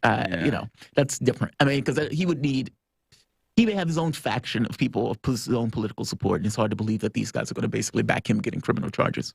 But nevertheless. He does, but you would have thought that Lula and Rousseff would have, too, had some protection, right? Well, the difference is they were under such political persecution. Like the car wash, Operation Car Wash, dude, when he was doing it, I can't think of the guy's name. It'll come to me in a moment. He came across as the golden boy who was independent. And, you know, he was just doing the right thing for justice and all this other stuff. So he came across as if he was beyond politics. Nonsense. He was basically doing that stuff for purely political gain, after which point, yeah, he was tarnished and everything else. I guess my thought is it may be a little bit different. What's wild about the Lula thing, too, Rousseff, Lula, many of the people that were screaming that they needed to be prosecuted also had charges on their own heads for corruption. It was a lot of these guys were corrupt. And so we'll see. But Brazil is a fascinating case, to put it mildly. I'm sorry. I was looking at the matches. It looked like Austin still having difficulties. But nevertheless, we have John Kiriakou coming up. I always enjoy John Kiriakou. My wife always loves the guy. She's like, it sounds like he's talking about a movie. Like just in the stuff that he's everything that he says. Yeah, right. It's like it sounds like he's in a movie. I mean, it's just a wild life when you think about the spy stuff. But we're going to get into, I guess there's 2 points. One, into the Assange issue, but I also want to get into the notion of Ray Epps. And just in case you don't know, Ray Epps is the gentleman that, for whatever reason, seems to be protected by the federal government. Initially, he wasn't. Initially, he was on the list as number 16 that they were looking for. But slowly but surely, that got scrubbed. And despite being one of the main ringleaders where he's like, let's go to the Capitol. Well, no charges. They've been scouring the country for all of these other people, but for whatever reason, not him. And so I'm kind of curious on what John has to say about it, considering that, intelligence guy himself. I've been part of that stuff for God knows how long. I'm just curious on his take on this kind of provocateur stuff. Also talking, of course, about Daniel Hale and Julian Assange. Exactly.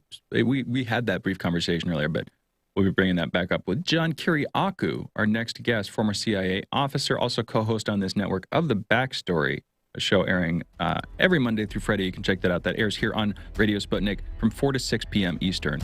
And again, that is with John Kiriakou, with whom we will be returning on the other side of this short break. You're listening to Fault Lines with Thomas and Stranahan. We'll be right back.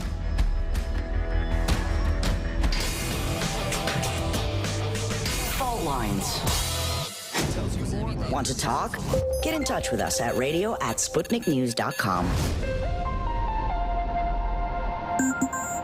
In a media landscape filled with so-called journalists acting as stenographers for their billionaire bosses, there is a desperate need for news, analysis, and perspectives that buck the status quo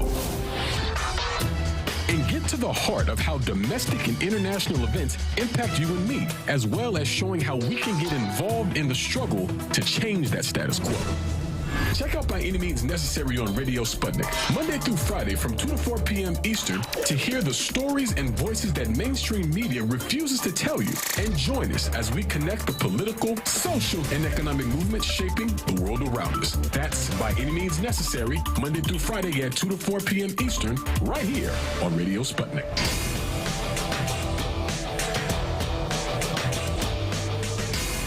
Fault Lines. Welcome back to Fault Lines on Radio Sputnik. My name is Jamarl Thomas. I'm joined with my co-host, Shane Stranahan, coming to you live out of our station in Washington, D.C. If you guys live in the area, you can catch us on radio at 105.5 FM and 1390 AM. We're also in Kansas City at 102.9 FM and 104.7 FM. If you guys are digging what Shane and I are putting down, whatever platform you're consuming this content on, give us a like and share that audio or video. If you want to join in on the conversation, you can do so with a chat, a tweet, and of course, you can reach us by phone at 202-521-1320. That is 202-521-1320. Your engagement helps make this show what it is, so definitely don't be shy. So the United States government on Wednesday will be putting in an appeal to extradite WikiLeaks founder Julian Assange to face basically trials that he was basically exchanging various secrets. The judge initially blocked the extradition, basically saying that Julian Assange, because has the word I'm looking for, it slipped me out of autism. Yeah, thank you. Because he's autistic, that he would basically find a way to kill himself in the harsh prisons of the United States. Well, this is going back to the judge just for a hearing that's taking place today, where the question is going to be whether this is going to be so and whether the United States can basically find a way to get the judge to reverse the decision. He's wanted in Washington to face 18 charges related to the 2010 release by WikiLeaks of 500,000 secret files detailing aspects of military campaigns in Afghanistan and Iraq that, despite not being a U.S. citizen, is for whatever reason held by U.S. law. To have a conversation about this, and specifically whether or not, meaning the U.S. is going to try to make this argument that, look, the judge relied too heavily on information about his autism and about the harshness of U.S. jails, and that we can find a way to give him more of a safe space where he wouldn't necessarily kill himself, and we could try to keep him safe in prison. Well, I guess the catch is that true? Can the United States really make that argument or make that assertion in a way that can be believed? To have a conversation about this, we're joined with John Kiriakou. John Kiriakou is a former CIA officer, co-host of The Backstory on Radio Sputnik, and author of books including The CIA Insider's Guide to the Iran Crisis and The Reluctant Spy. John, thank you for joining us. My pleasure. Good to be with you. Absolutely. So the judge, the United States is basically going to say, look, I get that you think that he's going to commit suicide in our jails, and I get you think our jails are really harsh and everything else. However, you can trust us. We'll make sure that they're not harsh. We'll make sure that it's not a supermax, and we'll make sure we keep him safe from harm. Does this have any kind of legal weight to it for the first point, meaning if you promise that you have to go through with that? And on the second point, is that something they could even promise in the first place? Meaning, does the U.S. government have any control over that? And is that a promise that Britain can expect for the U.S. to keep? No. The easy answer is no. Certainly, the Justice Department's prosecutors are not in a legal position to make a promise like that. The Bureau of Prisons has sole responsibility over prisoner designation and the security level at which a prisoner is kept. And they do this all the time. You know, they did it to Daniel Hale, for example, when a judge on July 29th ordered that he be sent to a low-security prison hospital at Butner, North Carolina, and then 2 weeks ago, Daniel arrives at a supermax in Marion, Illinois. They did it with me when they said the judge ordered that I go to a minimum security prison. They sent me to a low-security prison. Wait, just so I'm clear, how could the judge not have any input on this? I mean, you would think that the judge has all sorts of powers on that bench, and yet this is one of the things where the powers don't necessarily exceed to? Yeah, I mean, it was a shock to me. And my lawyers even said that they were surprised they could file an appeal, file a motion, but it would be 2 years before my motion was to be heard. And then when we finally asked for an explanation from the Bureau of Prisons, they said that they view judges' orders on prisoner designation to be suggestions, nothing more than suggestions. So for the Justice Department's prosecutors to then go to the UK and tell a British judge, well, you know, if you order us not to send him to a Supermax or a CMU or something like that, well, then we're going to have to abide by it, when they know full well they don't have to abide by it. So this is naturally a guess, but wouldn't the British side know that, or do you think they might not? No, I think the British side does know that. There's so much happening right now, today. Actually, the hearing is taking place right now as we speak. It started an hour and 20 minutes ago. And it's a very strange setup. This intermediate judicial level is made up of a panel. Now, most of us thought that this panel would be 3 judges, right? You have an odd number of judges, so in case there's a tie, there's, you know, a third to break the tie. That's not the case here. There are 2 judges that are hearing this appeal today. And what they do is they get together before the case is argued, and they say, well, I'm sort of coming down on this side. Where are you? Oh, I'm coming down on this other side.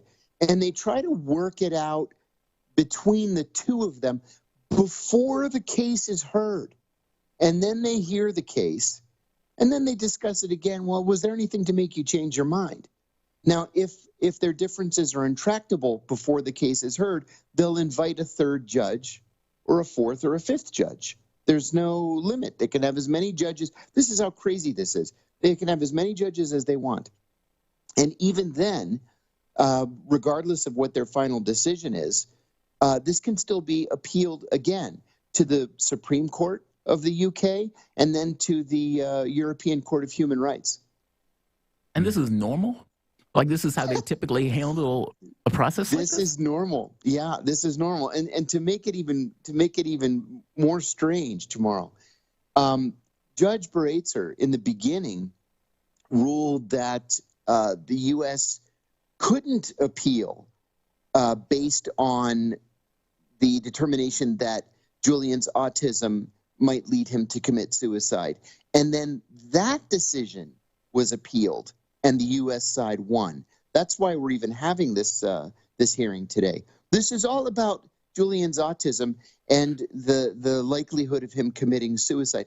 Now, the expert, the medical expert who testified in his trial, is viewed as such an expert that he's actually been an expert witness for the prosecution and for the same prosecutor that is handling Julian's case. Mm.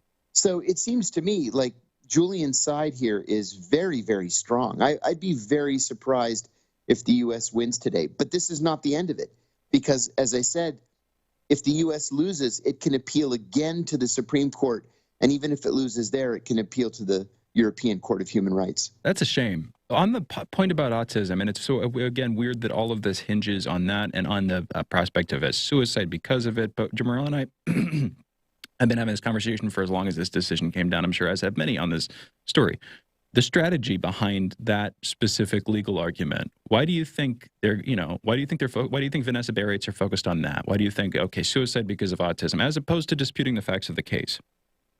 John? I think that she genuinely hated Julian. I think she genuinely disagreed with his position and with the position of WikiLeaks, but she realized that there's a real likelihood this guy's not going to make it in the U.S. prison system. And the U.S. prison system is notorious in the UK. There have been 3 other cases. There are 3 precedents where British judges refused to extradite UK nationals to the U.S.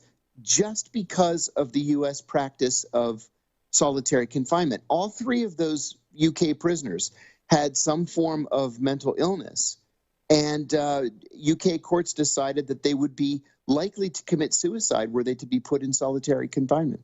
Well, I remember there was one guy from, excuse me, he was a British national, if I'm not mistaken. He was trolling NASA's files. He gets caught, and David Cameron refused to extradite him to the United States, who basically wanted to put him in a cage. Yeah, that's absolutely right. Yeah. Yes. Let me ask you this.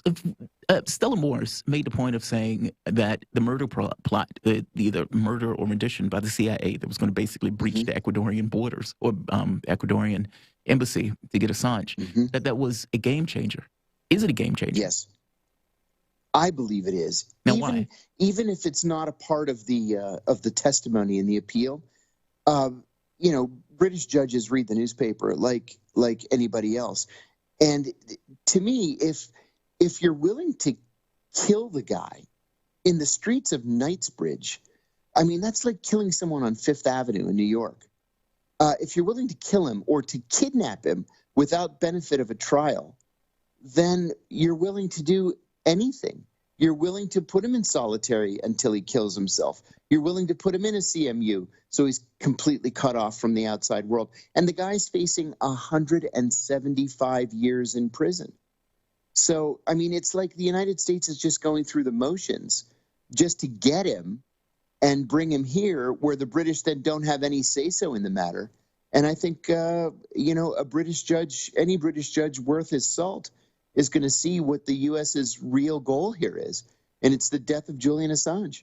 Yeah, and a punishment, any punishment they can exact along the way, just to serve as an example for other people. At least that's how we see it. That's right.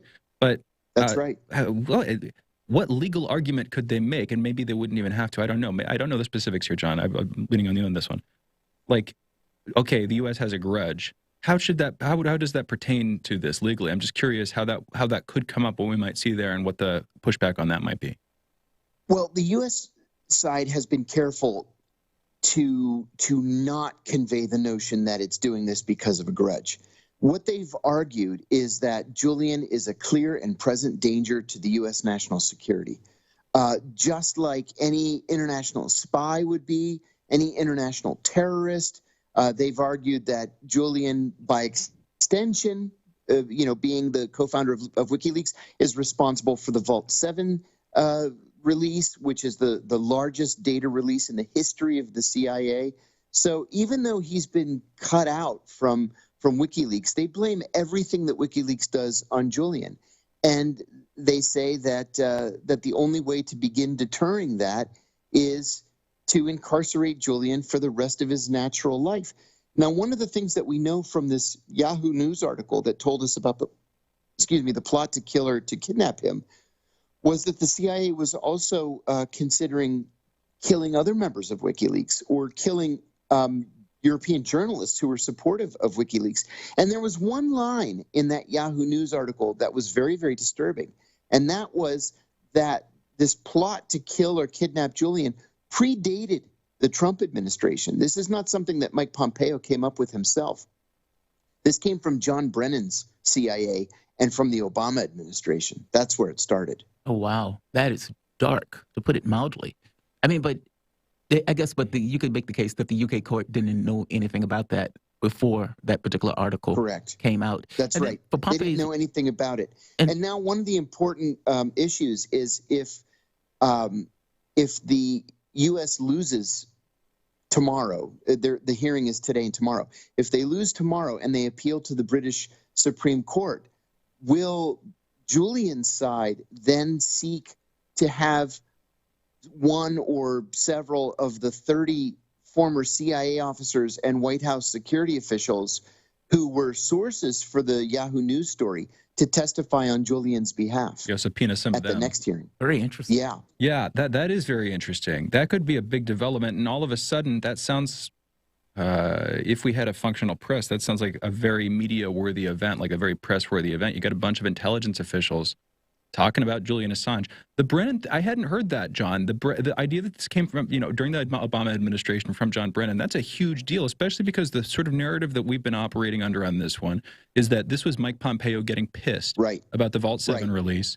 And again, grudge, vendetta, whatever word you want to use for it. As an avatar of the CIA, he had it out for Julian Assange, and that's why you saw this come up. But if this is Brennan, that means all of a sudden this predates that, and there has to be another explanation. Any sign of, one thing that comes to my mind is the campaign and Trump using Julian Assange as a sort of stool to stand on or something like that after the Hillary leaks and, the controversy of Assange of Trump bringing Assange up on stage. All of that stuff was in the mix back in late 2016. Do you know when this plan, these conversations, these pretty serious, morbid conversations about how to deal with Assange, do you know when those started?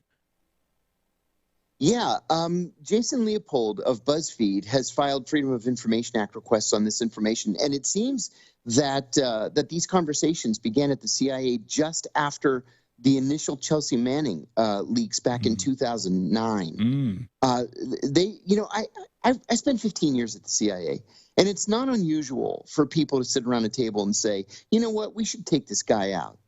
Right? And somebody starts making a file about it, and then they don't really pursue it. And then Mike Pompeo comes in, and Vault 7 happens, and then all of a sudden they're doing a covert action request, seeking a presidential finding to actually implement the operation to kill him or kidnap him. How common is this, by the way? I mean, I know the CIA. It's very unusual. It's very unusual. In the time that I was in the Directorate of Operations, I was privy to only 2 or 3 covert action plans over the course of 8 years, and they were all terrorism related. They were all about Osama bin Laden and Baghdadi and some of the real kingpins of Al Qaeda. But to request a presidential finding to murder an Australian national, a Five Eyes national who's not been convicted of a crime in the United States, it's unprecedented. And isn't suspected of terror. And that's the big that's right. Category leap here. Remember, they couched this as a counterintelligence operation rather than a counterterrorism operation because the law is very specific that if you're seeking covert action approval and a presidential finding on a counterintelligence issue, you don't have to inform the congressional oversight committees. The idea behind that is that you're seeking a mole or a spy doing damage to the United States, and you don't know who's involved. It could be that the mole is on the congressional oversight committee, and so in a counterintelligence investigation, you have to keep it so close hold that nobody outside the building knows it, even the people on Capitol Hill who are supposed to be overseeing you. Wow. I'm curious. So the Five Eyes thing, part of the being on the in club of that is that you're supposed to share information. Everything. Right. Meaning, yes, there's certain laws that the United States can't necessarily breach in regards to spying on ourselves. But ideally, if other countries are spying on us, we can get that information in order to spy on our own country. They were willing to breach an Ecuadorian embassy in order to do this in the UK. Wasn't Australia supposed to be given a heads up on this type of plot or plan? Or am I wrong on that? No, you're not wrong. You're exactly right. And that's something that wasn't really addressed in the Yahoo News piece. So we know that MI5 and MI6, the domestic and foreign intelligence services in the UK, were privy to all this. They were supposed to be the ones that would be doing the shooting outside the embassy, for example. They wouldn't be U.S. shooters. So we know that the British were in up to their necks, but there's no indication that the Australians were involved in this. I spoke last night with an Australian journalist who is very close to Julian personally and has been covering Julian since the original Chelsea Manning revelations. And he said, don't underestimate the Australian government. He said, we have an element in our government that would be perfectly happy to kill Julian Assange. So he said, just because Yahoo News didn't mention it doesn't mean that the Australians weren't involved from the very beginning. Again, that would be them betraying one of their own citizens. But their silence and slowness on this, except for a couple of members of Australia's parliament, that's been notable throughout the whole process here.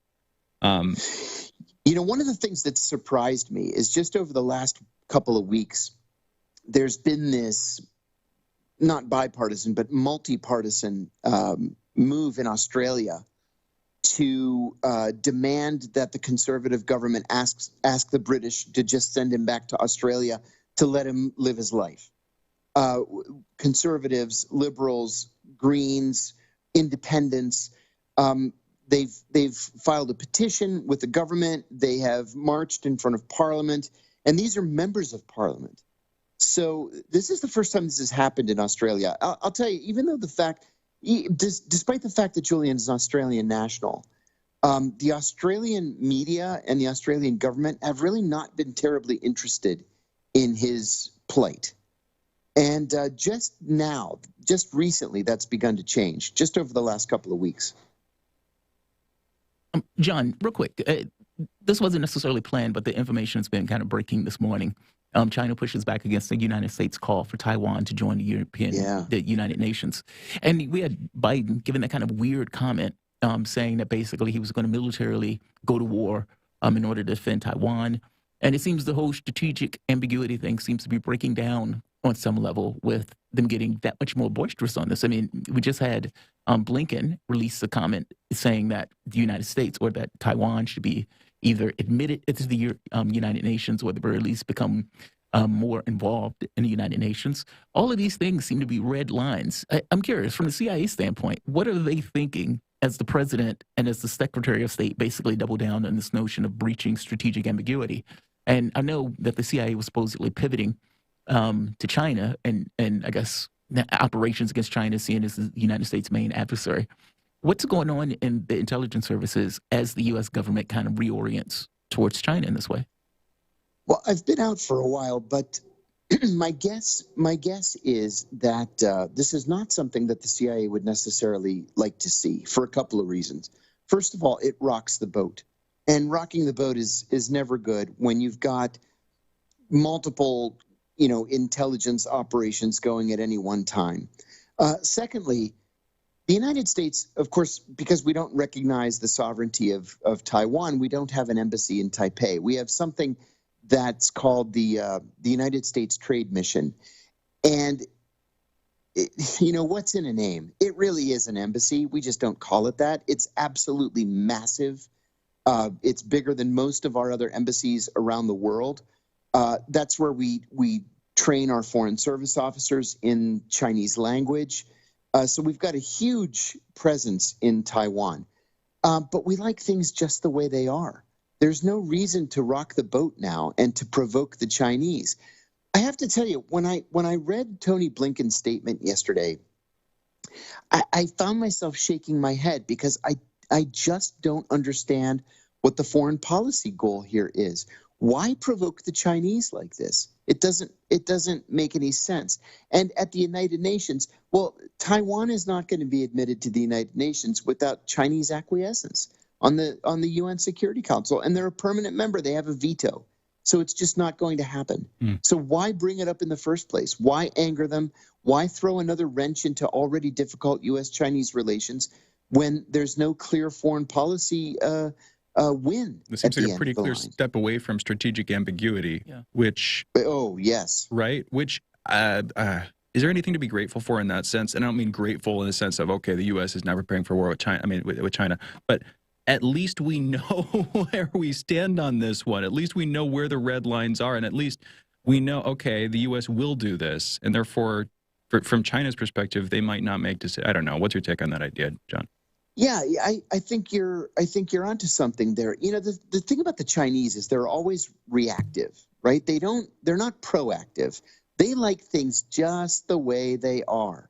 They want to develop their economy. They want to invest in the third world because, that's how they make allies. They build roads and bridges and hospitals and airports.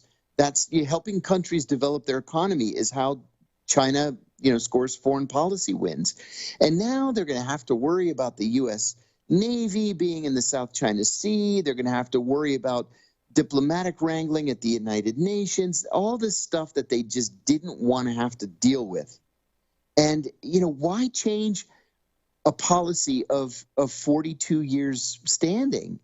The U.S. policy has been recognition of China and engagement with China. And then on the side, very quietly, we sell arms to Taiwan. We engage with the Taiwan economy. We have a great trade relationship with Taiwan.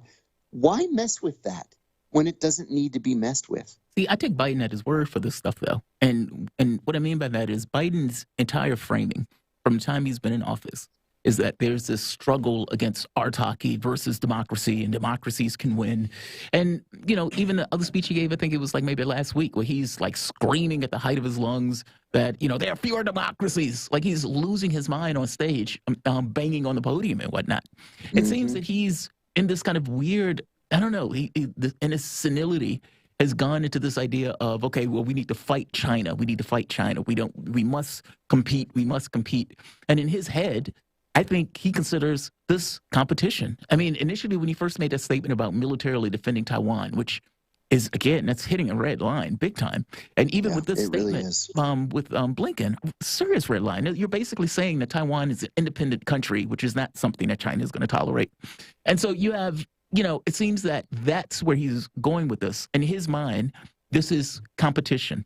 And this competition shouldn't lead to war as China as long as China understands that he needs to take the second fiddle and the second seat, it's very weird stuff. But I mean, is he making a mistake here on this? Is this level of brinksmanship missing the point that no, he can trip over a war or he can start a war, basically sleepwalking himself into it? Sure, many wars have begun accidentally through the course of history, and another thing too is. I think the Chinese have seriously overextended themselves economically. I think they're on the brink of a recession, and they are heavily, heavily invested in the United States. The largest owner of U.S. debt is China. And so our economies are intertwined. It would be so much better for both countries over the long term to cooperate on these issues than to challenge one another, because if we go to an armed conflict, even a limited armed conflict, it's gonna harm both economies, and that doesn't make any sense. I hear you. Well, I hear you, but that hasn't stopped the world from stumbling into those kinds of messes before, of course, sadly. Nope, it hasn't. January 6th, John, we only got a couple minutes left with you. We're going to be talking about this again next hour with Colleen Rowley, FBI whistleblower, but I wanted to hit this with you too, Jamarl, that as well. January 6th, I don't know if you've been following this case with Ray Epps, Yeah, exactly. You have been a Fed-protected provocateur, as Revolver News puts it, and this specific article has been making a lot of making the rounds recently, and people have been getting excited about it. I've seen sort of mainstream pushbacks on it, calling it disinformation, that kind of thing, basically setting us up for people. Ray Epps, there's video of him, is a guy who was out rabble-rousing the night before January 6th, January 5th, and on the day of the events itself. Notably rabble-rousing, saying things like, let's go raid the Capitol tomorrow, basically, in so many words. I'm paraphrasing slightly. So he's doing that, and the article goes over it. He is on a list, an FBI list of people who are due to be arrested, suspects, that kind of thing. He is then taken off of that list, despite there being a publicly available video of him saying exactly that stuff the night before. This is exactly the kind of person you'd want on that list, right? So he gets taken off the list. People are wondering, who is he? Could he be a provocateur, an agent provocateur? Now, pair this for a second with recent comments made by Attorney General Merrick Garland, who, when asking a question, were there FBI agents in the crowd on January 6th, he refused to answer, saying he can't talk about the details of the case. It was very suspicious. John, I'm sure you saw that too. Put these two together, and all of a sudden, looking back at January 6th, wait, what was actually going on there? Was the FBI or were other intelligence agencies putting people in places, planting people to entrap, to encourage, whatever the case may be there? The the idea is pretty palpable. John, you've been following this stuff. What do you think about this? Absolutely. Absolutely. You know, this points to a provocateur in 20 different ways. I saw that clip where Congressman Massey of Kentucky asked Merrick Garland directly how many FBI agents, how many FBI assets were in the crowd or entered the Capitol, and he wouldn't answer. And instead of saying that information's classified, Congressman, but I'll have my staff get it to you privately, which is what you're supposed to say, he just refused to answer the question. And we know historically that the FBI has been doing this for more than half a century, right?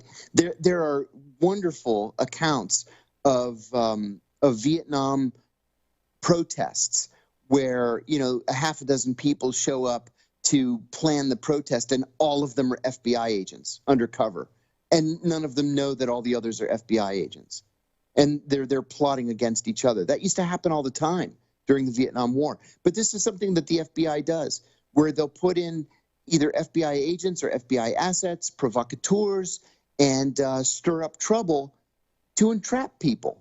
I mean, this is what happened recently with this plot against Governor Whitmer. Mm-hmm. There was never any plot against Governor Whitmer. It was all the FBI pushing it. The same thing happened a year or two earlier in Portland, you know, where people were arrested, and they were arrested as a result of FBI entrapment. We've seen this happen repeatedly, countless times over the decades, and I think this situation is no different. Mm. Yeah, it's a pretty decisive statement there, and I kind of agree with you. There's a lot. It's so weird. And you know what? Closing out on this one, what do you think about Merrick Garland not responding when asked these questions? When he was sort of put to the test on this one, refusing to answer on that, what do you think that means? Do you think he had legal room to do that? The way I saw it was there's no higher authority who's going to punish him for it exactly. He's, you know, who's going to come after him for saying what he wants to say about this. What's your take, John? That's right. He had nothing to lose just by telling Congressman Massey to go fly a kite. And you're right, because nobody's going to punish the Attorney General of the United States. But what he could have done and should have done was just to say, the information is protected. I'll have my staff put it in writing and send it to you through classified channels. And he didn't say that. Yeah. We've got to close it out here. John, thank you for joining us. It was really good talking with you this morning.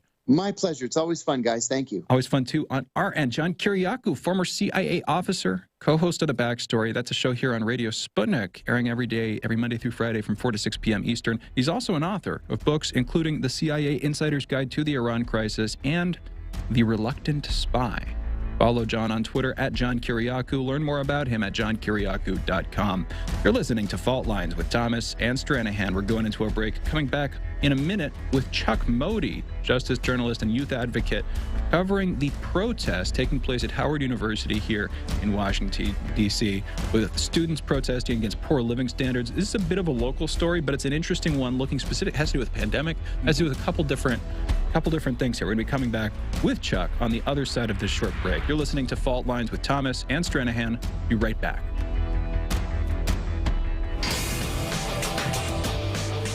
Fault Lines. We are above all the latest developments, and we don't take any sides. Radio Sputnik, telling the untold. Hi, I'm political analyst Garland Nixon. And I'm political scientist, author, and nationally syndicated columnist Dr. Wilmer Leon. We're the co-hosts for The Critical Hour, airing Monday through Friday from 6 to 8 p.m. Eastern Time here on Radio Sputnik in Washington, D.C. We close out your day with a thorough and hard-hitting analysis of the day's top stories, where we bring in brilliant scholars, authors, and investigative journalists from around the world. And on Fridays, it's panel time, when we do a roundup of the week's most important issues. Join us to keep up with the world's top stories. Enjoy an in-depth analysis. And have a little fun along the way. Listen to our show, The Critical Hour, Monday through Fridays on Radio Sputnik.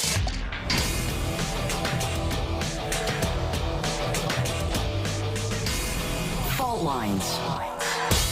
Welcome back to Fault Lines on Radio Sputnik. My name is Jamarl Thomas. I'm joined with my co-host, Shane Stranahan, coming to you live out of our station in Washington, D.C.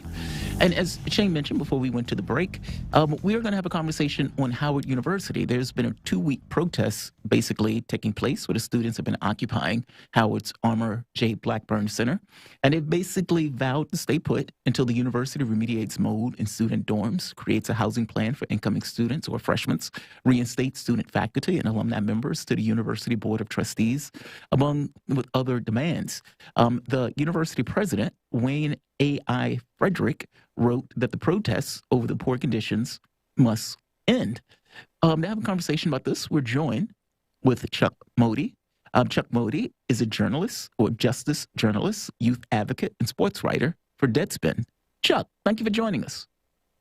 Great to be here. Thank you for having me. Absolutely. So give us a heads up on this. I was reading one of your tweets. You made the point that says you loved Howard University going back since you were 6 years old, but that doesn't necessarily mean you're not going to speak up for the things that's doing wrong. Give us the general overview of what the students are protesting, why, and what have been the recent developments associated with it. Sure, and that's a freshman who said that coming in. She said, "Howard is my dream school. I always wanted to be here. I still love it so much about Howard, but that doesn't mean I will stop it from being held accountable." Nice. So as of yesterday, we moved on 2 weeks of a protest in the Blackburn Center. There were about 50 tents outside the Blackburn Center, and there were a number of people inside. And when it got very windy or rainy, like last couple of nights, you may have seen more people sleeping inside. But it's pretty expansive. And, as you mentioned the demands really on the front part, chief being having a detailed housing plan in response to mold in dorms, in response to mushrooms growing out of the dorms. But also within those demands, one of the stumbling blocks is having immunity from being expelled, being retaliated against, and getting in these discussions, and they're looking to have that, and they don't have that immunity. So it's also an impediment to good discussion. So, and as far as discussion is very clear, they do not want any substitute for President Frederick. They only want to speak to him at this point.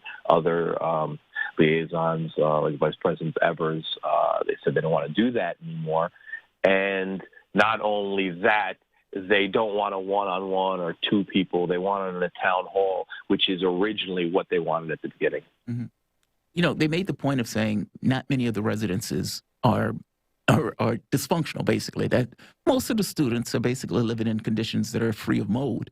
I don't necessarily know if that's going to be one of the things that stands out. That sounds bad in and of itself, especially considering Howard is not necessarily a poor school. How did all of this kind of start? What was the impetus for all of this? Meaning, how did the students kind of organize themselves together to kind of begin this protest?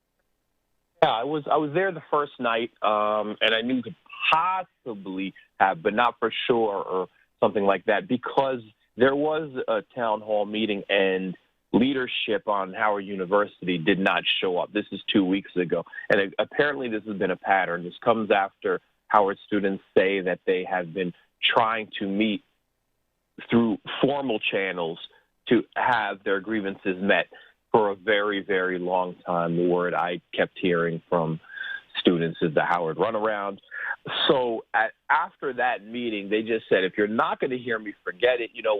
This is it. We're going to occupy this center right now. We want to be heard. We have tried every single other means, and we're not being heard.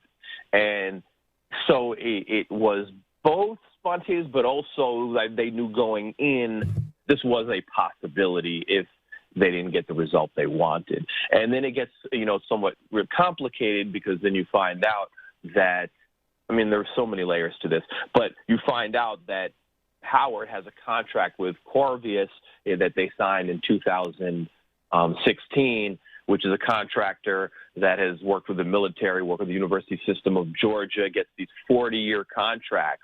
And once you get that contract to renovate and take care of the dorms, and once you get that contract, they have a very checkered past, including being sued by military in Fort Bragg, including issues with the University of System in Georgia that they've been cited. So they want to break that contract. There's a lot of talk about wanting to break that contract. Interesting. Oh, and this is okay. So Harvard, known nationally, I think, one of the top historically black colleges and universities, I think known nationally as the premier black college university in the United States. This is a big deal. And I would think that following on last summer's protests and, the rise of the Black Lives Matter movement, the resurgence of that, I would think that there would be a lot of media attention, not just locally, but nationally. What kind of stuff, what attention have you guys gotten so far? And how has the press been treating this for you?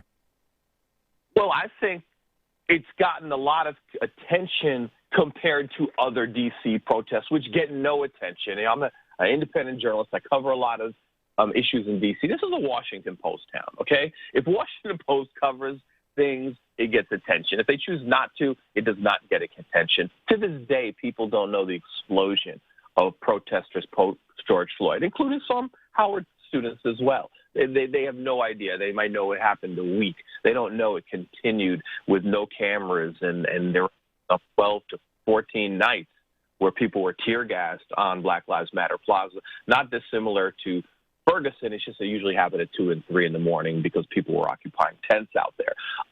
Even right now, as we speak, there are Antoine Gilmore protests, a young man who was killed in his car in D.C., and they keep happening. You're not going to see cameras there, just like most people in D.C., because I've covered people who have been killed by MPD for about 8-9 years now. The cameras don't come out. Now, if it's George Floyd, Breonna Taylor, it's more likely from someone from the outside than someone actually killed in D.C.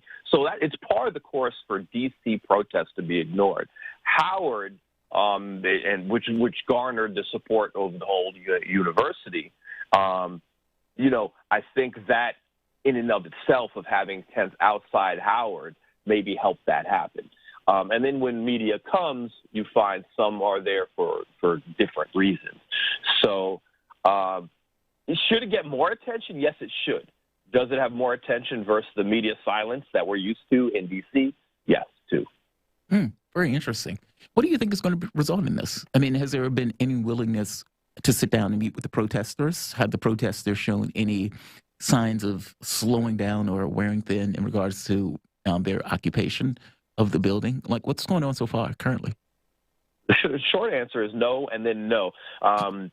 President Frederick released a statement, I believe it was yesterday, maybe the day before, but I believe it was yesterday, and had, no let up, and was, I don't have the exact words, but was, putting down the protests and saying this is not, comparing it to previous Howard protests, which has happened 2018 and many years, in 1989 and many years, and saying this occupation of the building is not the same as freedom of speech. And then you said this is harming health and safety, and those were the words that the president used. And I know that being down on the Howard campus yesterday, many people took exception to that. Mm-hmm. As far from the protester side, they say there is no let up. They say we're going to be here as long as it takes. And then I've probably heard this 10 times in speeches. It's our demands are not demanding. They said we're not asking you to cancel student debt, even though there was a HBCU march in the Department of Education in August 30th to ask President Biden to do just that. They said, we're asking to have a communication pattern to meet. We are asking to have a detailed housing plan and have all of our dorms clean. There was a lot of talk of breathing issues that happened, and immunity not to be expelled or retaliated against. Like after the fact, basically. I mean, I'm curious, is Howard hurting for money in any particular way that prevents them from doing these renovations that the students are asking for? I mean, look, nobody wants to inhale mold. And I don't necessarily think it's a pretty decent argument to say, well, not everybody is experiencing mold in their dorms. I mean, that doesn't necessarily fly. Cuts down on food costs if you can pick mushrooms in the dorm, though. That too. That too. But is Howard hurting for money in this kind of way where they can't necessarily afford to make these renovations? I mean, they get, the students will say they get over $40,000 a year per student.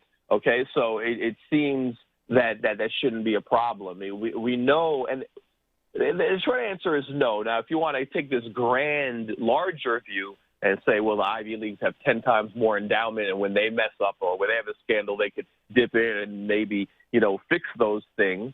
Yeah, if you want to make that argument, you can. So I think you have a certain mixture of poor management, and part of that management is they sold off housing a couple of years ago. You know, with gentrification and the housing rates rising, they used the larger area, including some very rich houses around Howard, to define what the dorms are worth. And a couple of years back, they sold off dorms, and that was a presidential decision. So, you know, when you see that, there's a lot of layers to this. That part is gentrification and extension of the housing crisis that is going on in D.C., but another part of it is very poor decision-making on the administration level. And what the students keep telling me is this is not against faculty. We like faculty. In fact, from statements, you could argue faculty is more in alignment with students, but it's the administration itself. Chuck, thank you, man. I really appreciate you coming on and explaining this issue to us. And you're right. If it comes on in Washington Post, and Washington Post covered it, to put it, you know, they definitely had the article, I believe, today or yesterday. The voice that you guys were listening to is Chuck Modi. He's a justice journalist, a youth advocate, and a sports writer for Deadspin. You can follow him at ChuckModi1 on Twitter. You guys are listening to Fault Lines with Thomas and Stranahan. We will be back in a moment for the last hour. Back shortly.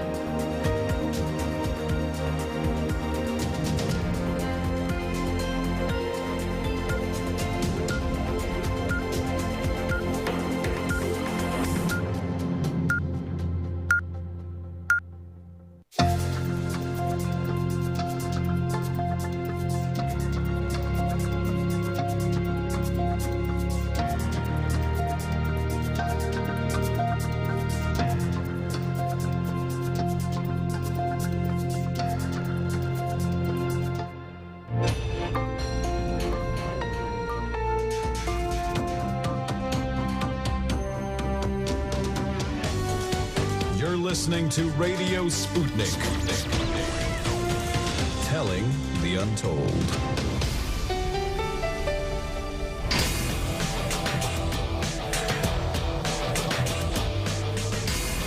Fault Lines. Live from across the divided states of America, it's time now for another hour, our last this morning, of the most disruptive show, covering news, politics, and events. In the independent corner, I'm your political analyst, Shane Stranahan. And in the left corner, I am the indefatigable, the ever-vigilant, the last man on the wall, your political analyst, Jamarl Thomas. And together, that means you're listening to Fault Lines with Thomas and Stranahan. And a quick heads up for folks. It's October 27th. It's just past 9 a.m. Eastern. And it's time now for another brief batch of Fault Lines headlines. First up in COVID news and COVID stats. Yesterday in the United States, there were 87,358 new COVID cases reported, along with 1,733 new deaths. Over the past week, there have been an average of about 70,824 cases per day. That's a decrease of 23% from the average 2 weeks earlier. 57% of the total American public has been fully vaccinated.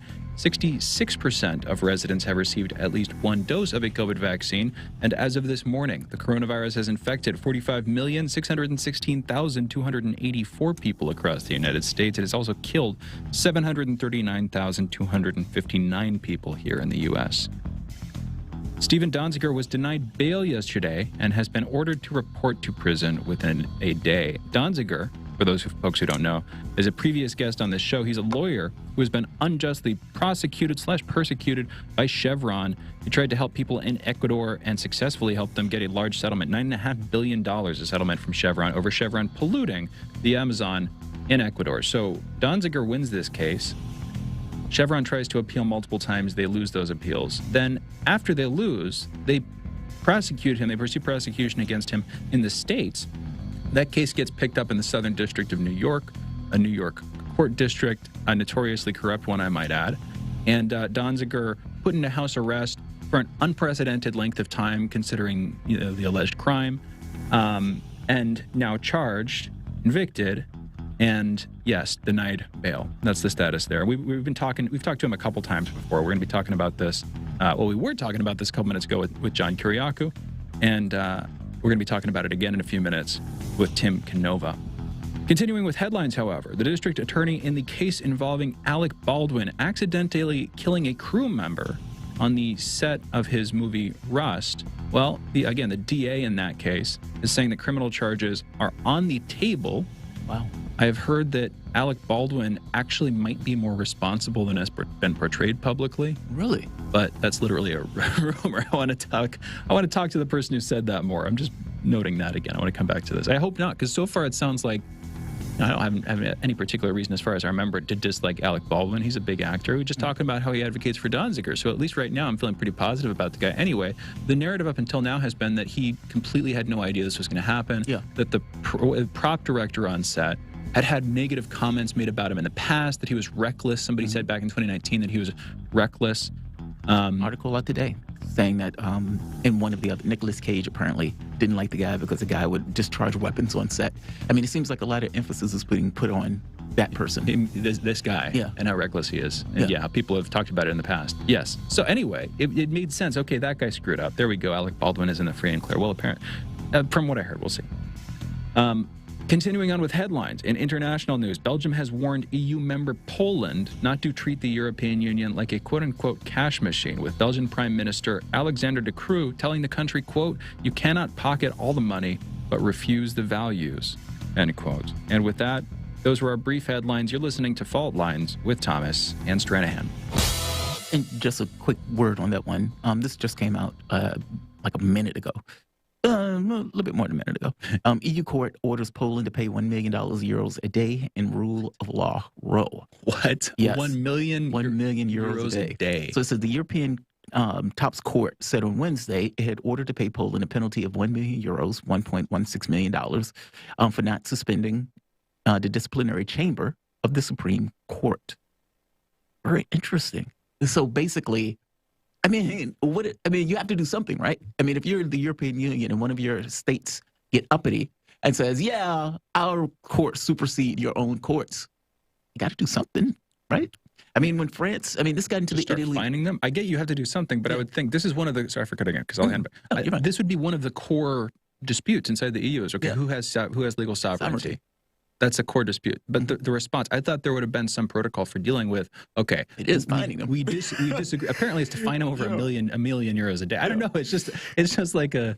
this happened to Italy, though, where Italy was getting into the back and forth with the European Union. Italy wanted to spend more money on their economy than was allowed because the European Union apparently had rules around the amount of money that you could spend or the amount of deficits that you can run in your country. They gave France the leeway on this. France had the Yellow Vest movement famously. Macron was having all sorts of difficulty trying to deal with them, and France wanted to run a higher deficit than is typically normal in the European Union. They were allowed to do so. Italy wanted to do this. They had all of these provisions that they were passing. Even right-wing government were passing all of these provisions for like worker protections and worker whatever. It was going to cost a certain amount. During that time frame, they had people who were European skeptics who were in the major part of government that were basically pushing back on the European Union. And if I'm not mistaken, the European Union fined them also over this stuff. It seems that this is their go-to move. Basically, we'll fine you. We don't like what you're doing. Now, but on the other hand, here's the other side of it. Of course, is that I will criticize them mainly because it just seems like an ad hoc thing or something like that. It seems like they should have a way to deal with this instead of just charging them money. Yeah, I don't know if that makes sense. It's weird. But on the other hand, of course, the whole point of the headline and the whole point of the conversation here is that Poland is the recipient of a lot of aid from the EU. Yes, they are. It's not. They haven't just benefited from trade and from manufacturing. It's also money that has been given to them. So if you're going to take some of the, if you're going to take some of that money back because all of a sudden they're being whatever about this. I mean, if you think about it, I forget the amount of money, but it was a huge amount of money that was that Poland was getting. Billions of euros. Yeah. Which to me is like, for a country, I would think hundreds of billions of euros is going to be, okay, that's a lot of money, but Poland's a smaller country. Billions of euros is still a lot. Now, obviously, for any person, that's going to be a huge amount of money. Massive, yeah. For a country, I'd think that, but for them, that's still quite a bit. Yeah, significant amount of cash. And so, they wouldn't necessarily go as far as talking about independence and everything else. But the European Union is not going to tolerate it any more than, the U.S. government would tolerate a state acting that way.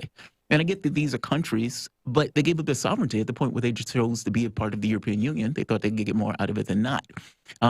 If Texas turned to the United States and says, yeah, we don't respect your authority on this, the United States government is not going to tolerate Texas taking that tack or any other state taking that tack. Well, but we have a much more complicated, I mean, the federalism conversation in the States is hundreds of years old. You know, the conversation about, okay, EU member states and what legal authorities they have, that's a couple decades old. We have a lot more under our belt in this instance of dealing with those centralized, decentralized dynamics, you know? Yeah, no, totally true.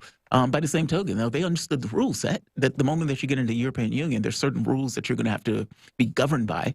What is it, the 4 freedoms or something to that effect? That's going to supersede whatever typical individual laws. I mean, that was one of the issues that Britain was making when they wanted to get out. Brexit, we want control of our borders, et cetera, all of this stuff. I don't know. I mean, Poland is just weird. Poland has been getting into this fight with the European Union over this stuff, and people kept asking, is this going to be the Polish exit?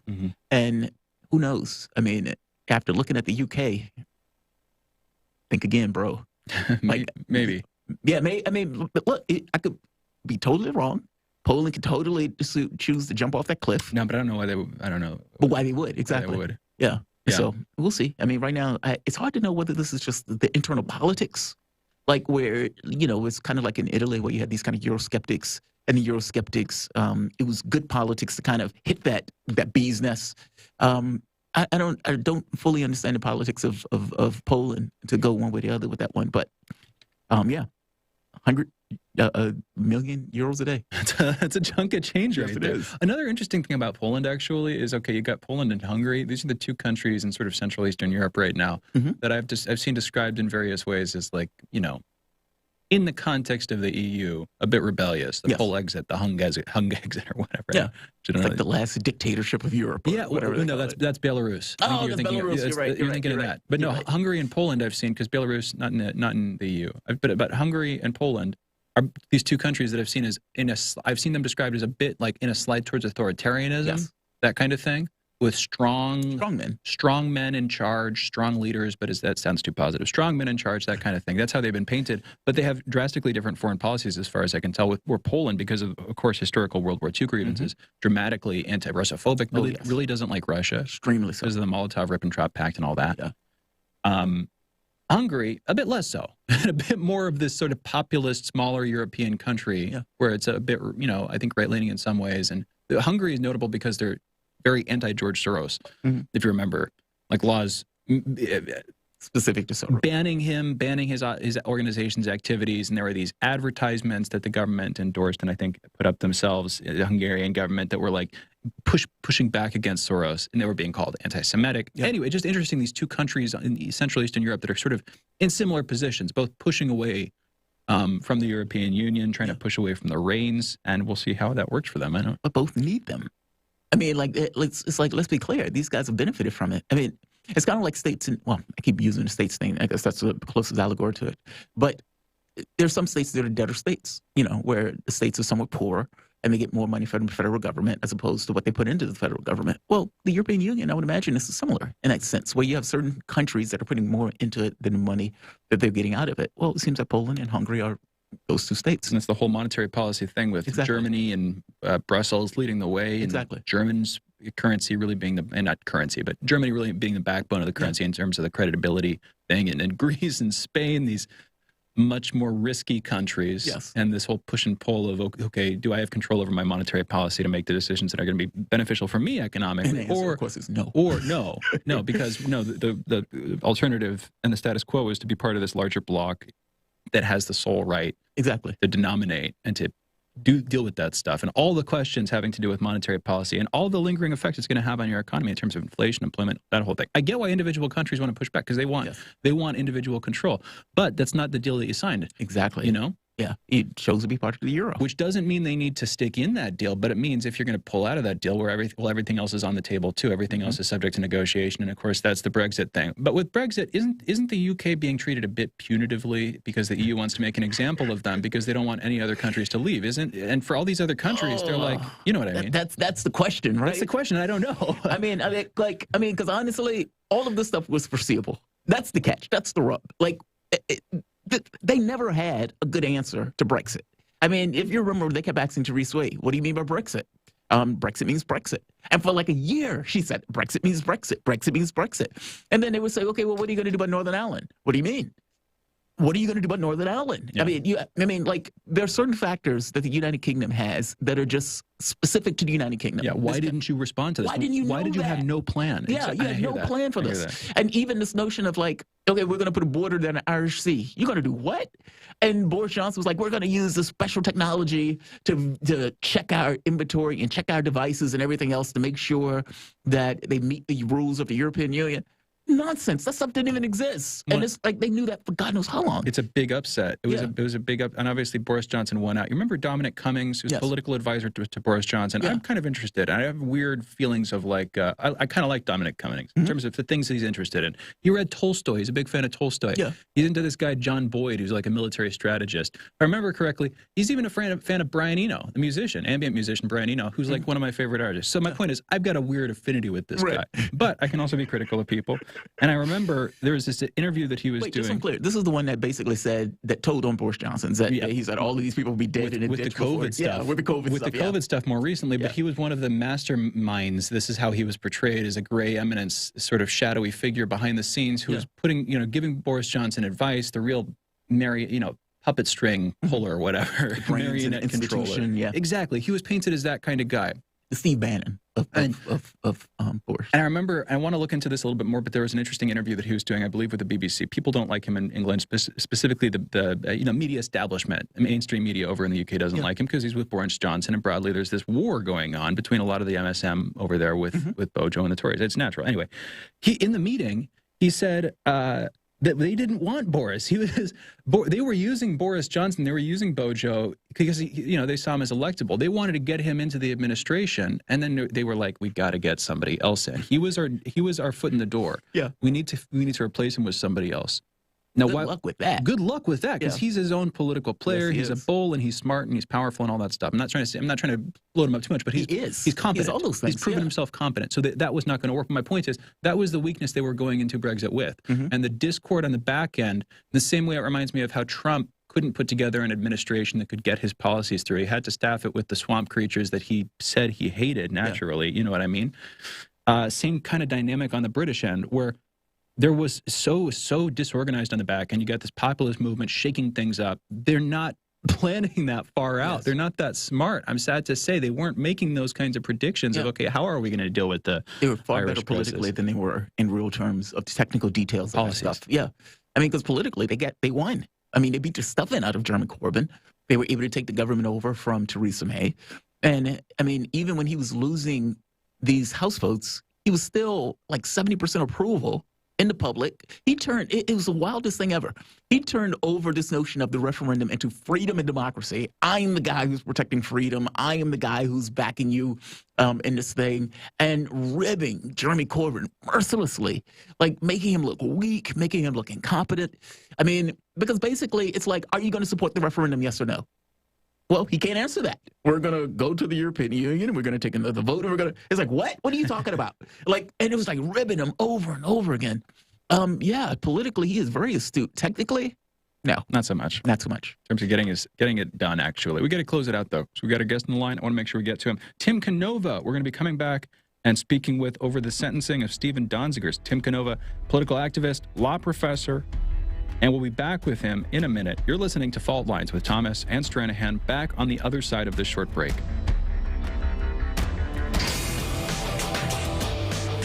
Fault Lines. 24 hours a day, 7 days a week. We give you the most essential information out there. Radio Sputnik, telling the untold. Hi, I'm political analyst Garland Nixon. And I'm political scientist, author, and nationally syndicated columnist Dr. Wilmer Leon. We're the co-hosts for The Critical Hour, airing Monday through Friday from 6 to 8 p.m. Eastern Time here on Radio Sputnik in Washington, D.C. We close out your day with a thorough and hard-hitting analysis of the day's top stories, where we bring in brilliant scholars, authors, and investigative journalists from around the world. And on Fridays, it's panel time, when we do a roundup of the week's most important issues. Join us to keep up with the world's top stories. Enjoy an in-depth analysis. And have a little fun along the way. Listen to our show, The Critical Hour, Monday through Fridays on Radio Sputnik.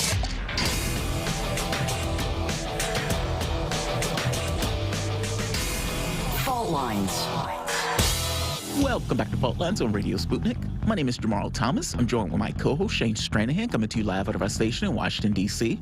If you guys live in the area, you can catch us on radio at 105.5 FM and 1390 AM.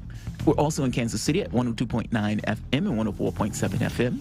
If you guys are digging what Shane and I are putting down, whatever platform you're consuming this content on, give us a like and share that audio or video.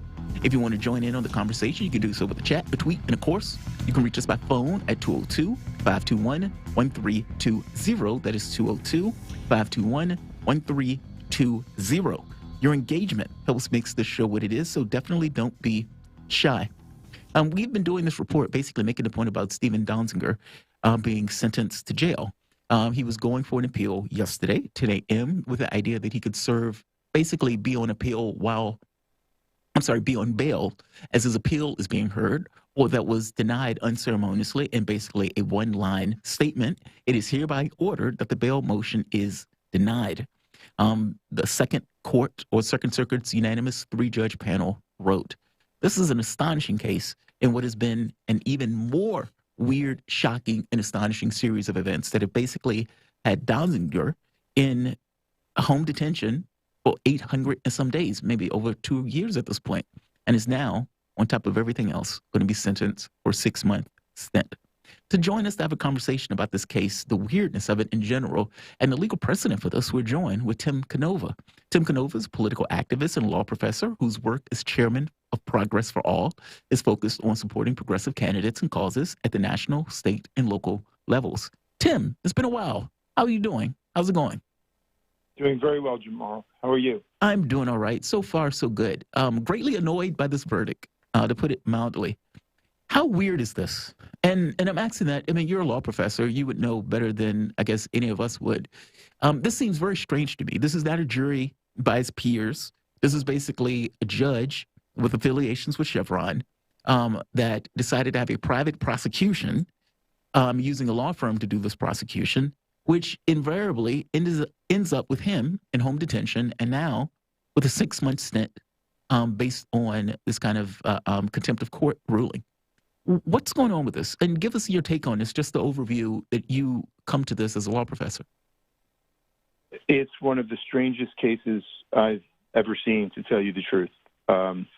You've got a judge who finds Mr. Donziger in criminal contempt based on the testimony of a retired Ecuadorian judge who had claimed that Donziger had engaged in wrongdoing in Ecuadorian courts to try to essentially use bribery and fraud to get a huge $9.5 billion verdict against Chevron for polluting Ecuadorian lands and waters, harming thousands of people.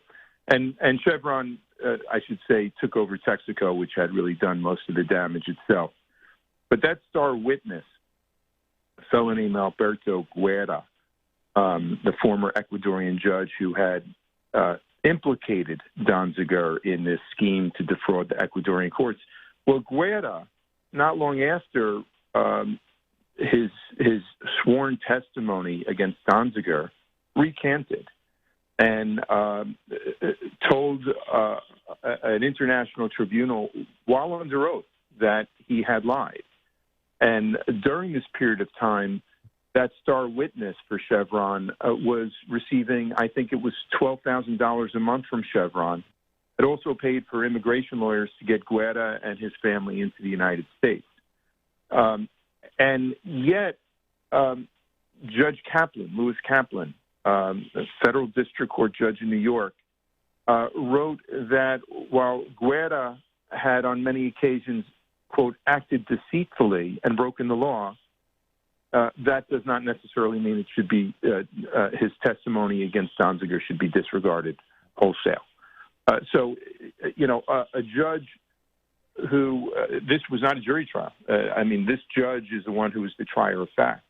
And I was surprised that the Second Circuit did not overturn this because it was such it overturned part of the sentence.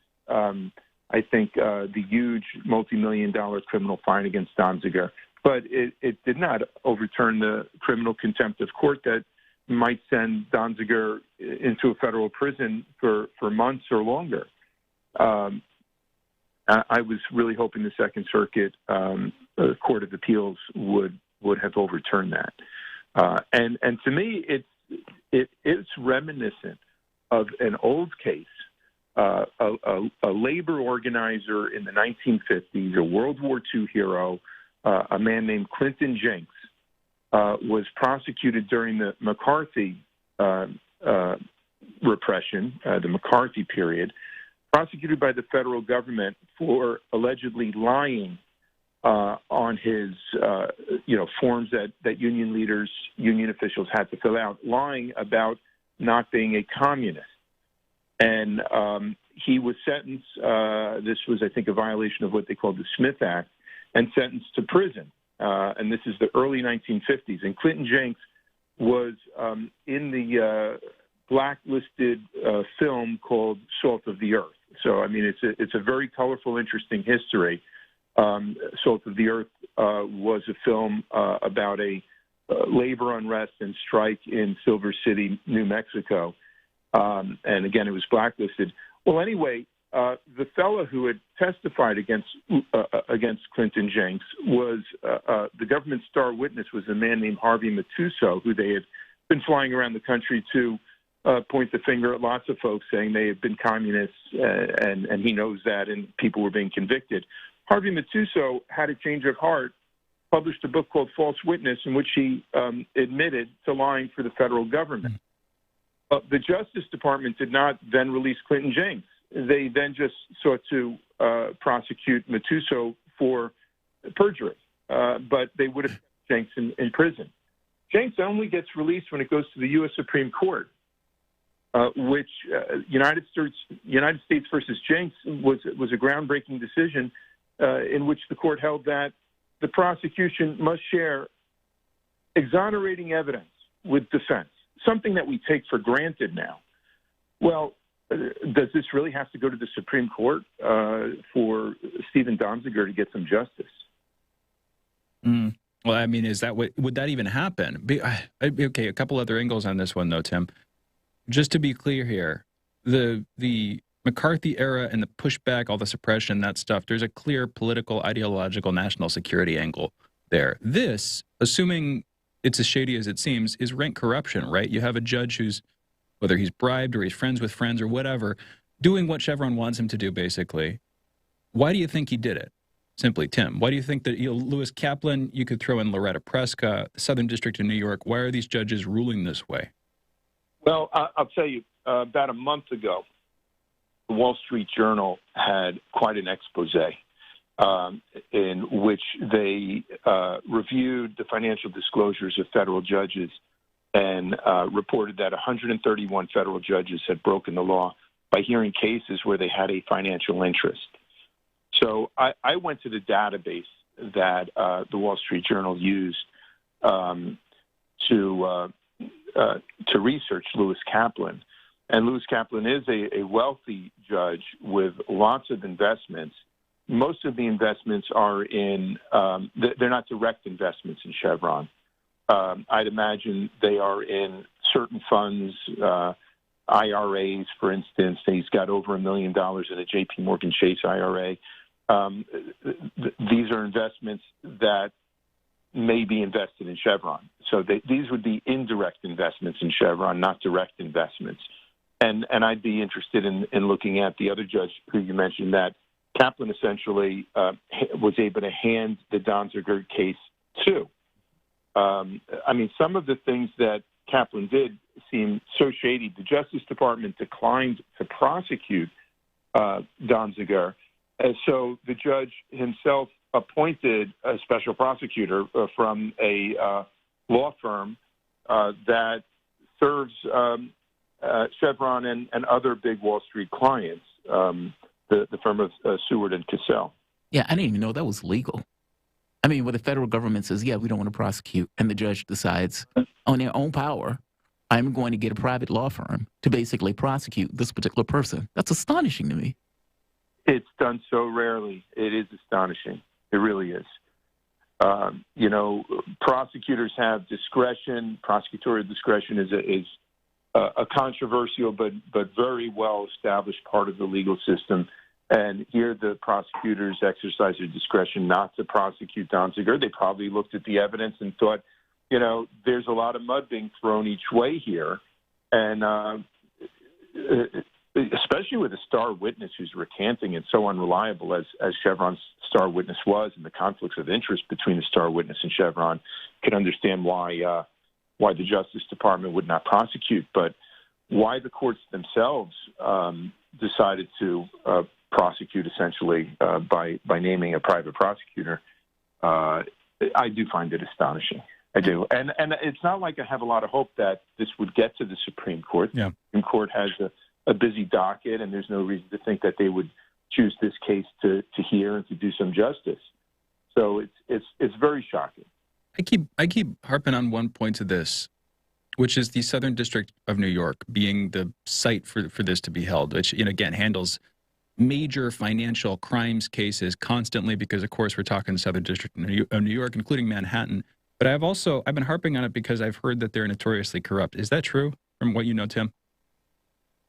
I practice in New York City, and,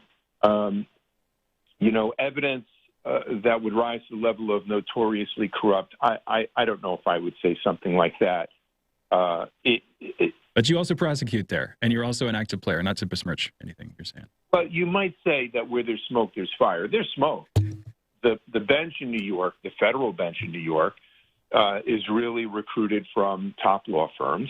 Lots of federal judges are wealthy folks who came from big corporate practices where they represented a lot of these gigantic corporations that are before the bench. So, that kind of corruption is systematic, and it's subtle. It's not like a suitcase of money is changing hands. It's much more subtle than that. So when you say notoriously corrupt, I just want to make sure that you understand that it's not that kind of corruption. It's not bribery, and that's kind of where I'm going with, and this is different shades of corruption. That's why I don't want to allege anything, and it's typical. I don't want to allege anything criminal. But the idea that, again, the judges' family members with investors who are able to be that kind of thing, where it's these implicit, subtle connections on the back end that I would argue are clear corruption that lead to selective prosecutions, that lead to over-prosecutions, those kinds of things. That's what I meant. Does that feel like it might fit, Tim? Yeah, it does fit. I mean, I would call it a class bias in many ways. And you don't just see it on the federal bench. You see it in Congress. You see it among the echelon of managers of the top corporations in the country as well. It's a clear class bias. Yeah. You don't rock the boat. You go along to get along. You're more prone to see the world through the eyes of those who have a lot of money and power and influence. Yes.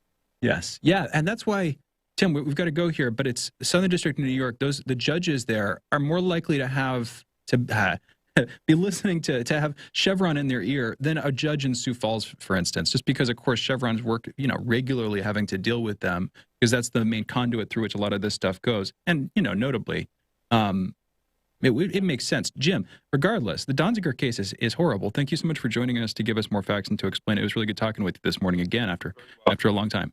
Very welcome. Thank you.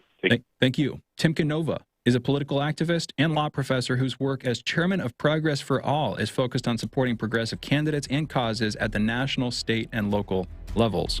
Follow Tim on Twitter at Tim Canova, Tim_Canova, and learn more about his work at his website, progressforall.org. You're listening to Fault Lines with Thomas and Stranahan. We'll be coming back in a minute with Colleen Rowley. She's a lawyer, retired FBI agent, and former MPLS legal counsel. We're going to be talking about the question of the FBI's potential involvement in January 6th. And Attorney General for the United States, Merrick Garland, refusing to answer the question of whether the FBI had agents active on January 6th, basically deferring that question, demurring on it. We're going to be coming back with Colleen talking about this and what she thinks is actually happening there, what we know about Ray Epps, and more. You're listening to Fault Lines. We'll be right back.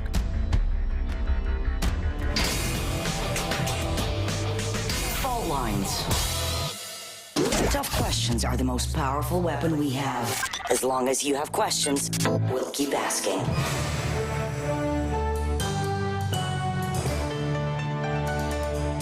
Radio Sputnik.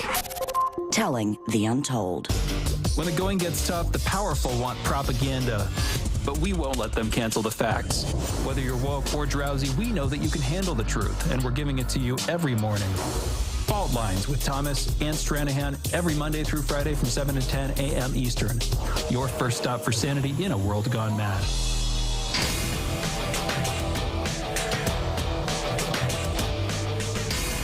Fault Lines. Welcome back to Fault Lines on Radio Sputnik. My name is Jamarl Thomas. I'm joined with my co-host Shane Stranahan, coming to you live out of our station in Washington, D.C. The question is, who on earth is Ray Epps? And why is Ray Epps not necessarily being prosecuted? Or for that matter, to go further, why does it seem like Ray Epps is being protected? Let's play this clip. This is Merrick Garland being asked basically very straightforward. What agents did you have there, and were those agents breaching the Capitol? Let's play the clip. There's a concern that there were agents of the government or assets of the government present on January 5th and January 6th during the protests. And I've got some pictures that I want to show you. If my staff could bring those to you.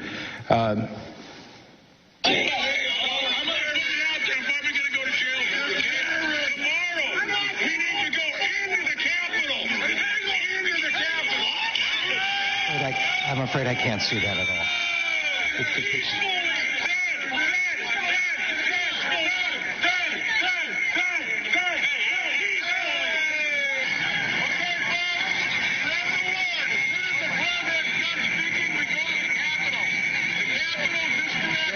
Is that a approved video? No video.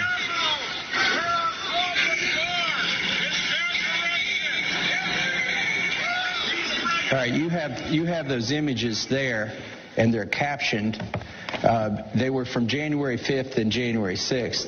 As far as we can determine, the individual who was saying he'll probably go to jail, he'll probably be arrested, but but they need to go into the Capitol the next day, is then the next day directing people to the Capitol. And as far as we can find, this individual has not been charged with anything. You said this is one of the most sweeping investigations in history. Have you seen that video or those frames from that video? So as I said at the outset, one of the norms of the Justice Department is to not comment on impending investigations, and particularly not to comment about particular scenes or particular individuals. I was hoping today to give you an opportunity to put to rest the concerns that people have that there were federal agents or assets of the federal government present on January 5th and January 6th. Can you tell us, without talking about particular incidents or particular videos, how many agents or assets of the federal government were present on January 6th, whether they agitated to go into the Capitol, and if any of them did? So I'm not going to violate this norm of the rule of law. I'm not going to comment on an investigation that's ongoing. And that was Massey basically asking Attorney General Merrick Garland.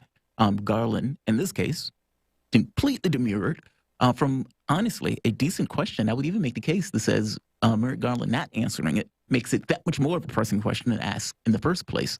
To have a conversation about this, we're joined with Colleen Rowley. Colleen Rowley is a lawyer, retired FBI agent, and former MPLS legal counsel who wrote a memo about the FBI's pre-9/11 failures and testified to the Senate Judiciary Committee.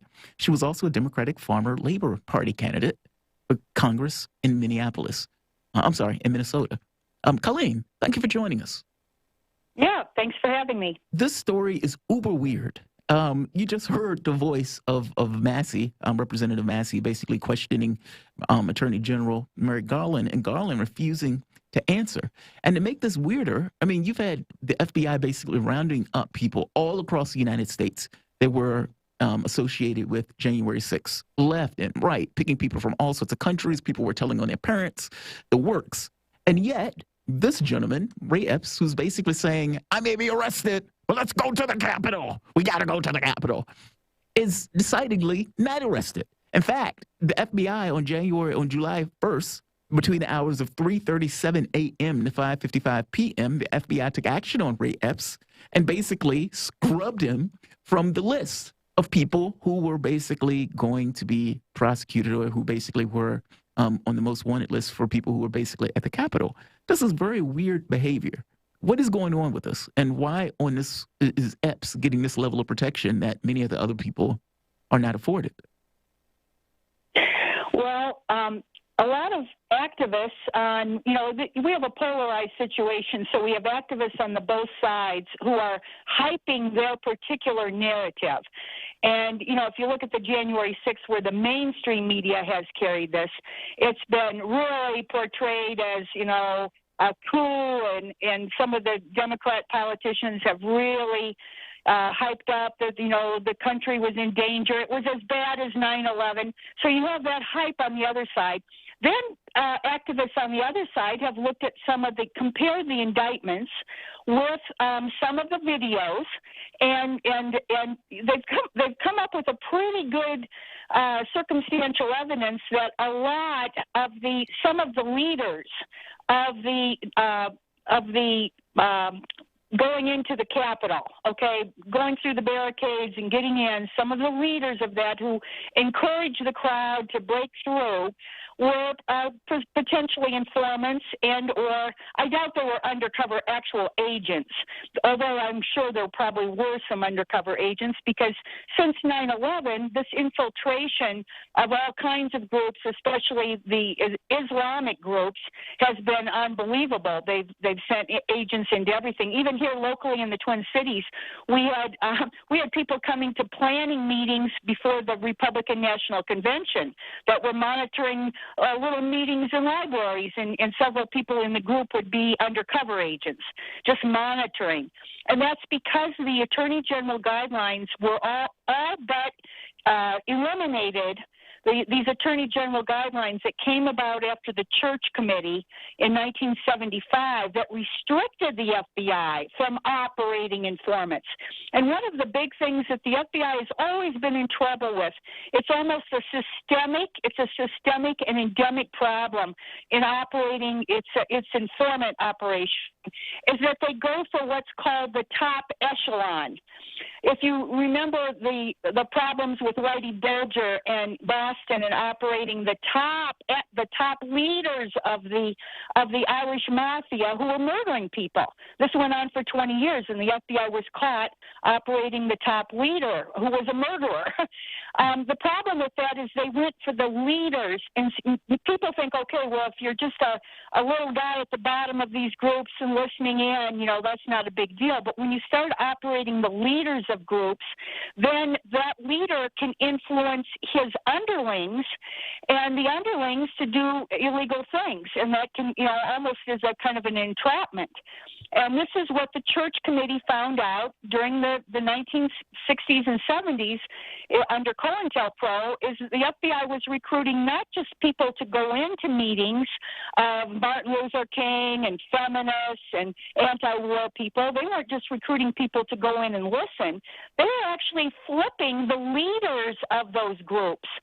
And this is one of the biggest problems. I wrote an article in February, right off the bat, when it was learned that one of the leaders of the Proud Boys militia group was a previous informant, an FBI informant. And the term of art is not agent, it's actually informant. And I wrote an article called Curious and Curiouser for Consortium News, which, I have a certain amount of background and experience, and I know about the problems that the FBI has in its informant operations. One of which is they constantly think that it's better to flip the leaders of groups than it is to merely surveil and from a lower position. And that has all kinds of problems, as the Church Committee found out, and then they made these rules that the FBI couldn't do that, and then after 9/11, all those rules went up in smoke. So you see this common thread running through all the way from the FBI's during COINTELPRO, operating leaders of civil rights groups, to all the way into after 9/11, where they tried to recruit certain heads of mosques. They would go into the leaders and try to flip them, put a lot of pressure. They even put pressure on al-Awlaki before he was assassinated to try to flip and become an informant. And of course, bin Laden was, some of these top leaders of terrorist groups were actually FBI were U.S. allies. And then now you see it playing out where they're going into the militia groups, getting former military to flip and become informants. And now some of the sleuthing that's been done shows that there's quite a lot of this very questionable things. If you compare the indictment where the people are saying, let's go in, and then you compare in the videotapes, and now you find out that those people are somehow being protected, not being charged. They're getting dropped off the list. And that was part of the controversy here, was that Ray Epps, the guy, the main suspect that we're talking about here, had been on that list and then had been on the FBI's list of suspects and then had been removed from that, right? That's right. And again, the FBI will go to all lengths to protect its informant program. It's kind of funny that Garland cited the so-called rule that you can't talk about an ongoing case. Well, that's true enough. But he didn't cite the other rule, which is that no informant can ever be revealed. Even in the Whitey Bulger case, people want to sweep that old thing under the rug because it was so egregious. But in Boston, where, the FBI was operating for 20 years, not just one agent. This wasn't a question of a rogue operating a murderer.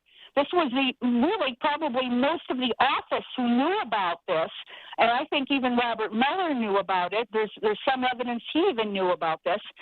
And so in the FBI, certainly informant unit knew, but they're operating criminals. And so when it's found out, like when a defense attorney will kind of put two and two together and say, hey, you're operating the guy who coerced my client to commit the crime. They will always cover this up because informants, even in Bulger case, it was only through a fluke that a persistent assistant prosecutor and a judge really started to become so curious that they forced the FBI to open up the files. But we got Republicans, and I don't know how much that matters, but Thomas Massie questioning him publicly isn't a random dude on the street with a cardboard sign trying to get attention for his pet issue. This is a high-ranking, Republican. People know him, and assuming the Republicans take more power in 2022 and maybe even more power in 2024, all of a sudden you got room there where if they were to pursue a case, what opposition do you think they might, in other words, do you think we might actually learn about this if they take power and if they decide to pursue evidence on this? Or would the FBI, having your inside experience, basically be able to prevent that from happening? They're their own agency. Could they just keep this under wraps into perpetuity? Colleen. Well, I'm not optimistic about the truth coming out. Sometimes, like I say, in the Whitey Bulger case, it was a fluke, but finally the truth came out. But since that time, really, it's been buried. People never hardly ever even talk about that. And so I think that there's always this tendency to cover up. And even when it's in a way it's kind of inadvertent, things can happen because these criminal informants you're operating have their own agendas. And, the FBI kind of always is going to look the other way when your informant is committing a crime, they're always going to be protected in that way.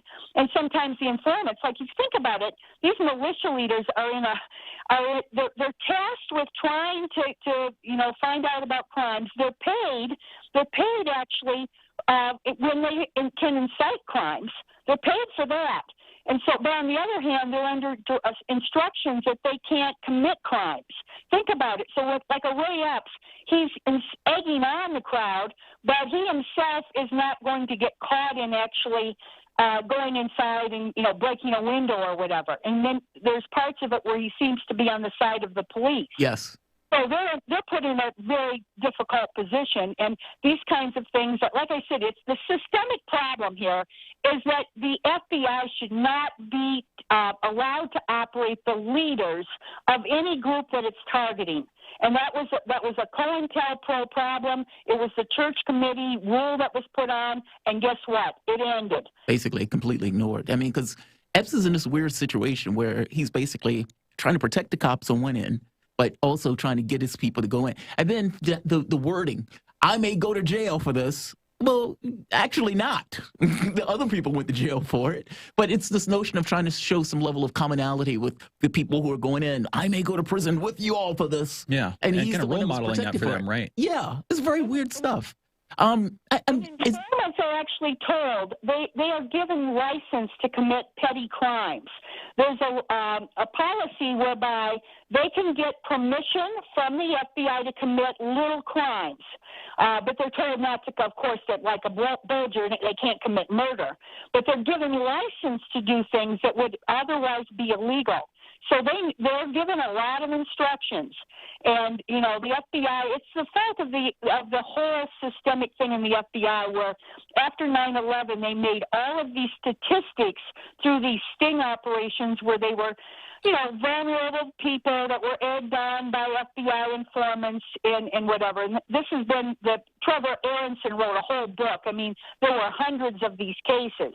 And this is seamlessly now melded into when the FBI flip-flopped now into looking at domestic extremism, which is, quote-unquote, right-wing supremacy groups and militia groups, etc. It's seamlessly, Glenn Greenwald has done a good job of saying this fits right in with the background, and I think it does. There's no way to ever figure out who these people are. I know you said with the Bulger case, it was more so of a fluke. It was just a mistake. But the fact that Massey is asking a pointed question on this, and this video has been making the rounds, I mean, because it seems very strange. There was another gentleman associated with the Oath Keepers also who apparently was associated with either informant or something to that effect. The head, Thomas Edward Caldwell. That's it, right, exactly. And so... Of a band of the Oath Keepers group. Right, one of the, I guess, a variation of it. There is no way to figure out who these people are. I mean, we know it's a flat fact that the FBI had informants. That was something that came out in I believe it was either the New York Times or the Post. The number of informants is somewhat unclear. And what they were doing there, again, is also somewhat unclear.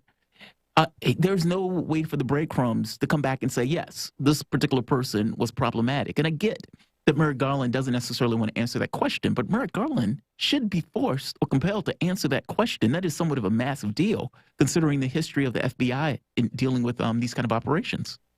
Well, I just wanted to correct something. Maybe you misunderstood. When I said fluke, I didn't mean it was a fluke of operating Bulger. That was not a fluke. That was a deliberate thing for 20 years. No. I mean, the fluke is that we found out that they were operating Bulger in that way. Right. That exposing of this whole really sordid situation was really unusual, even though it was so egregious.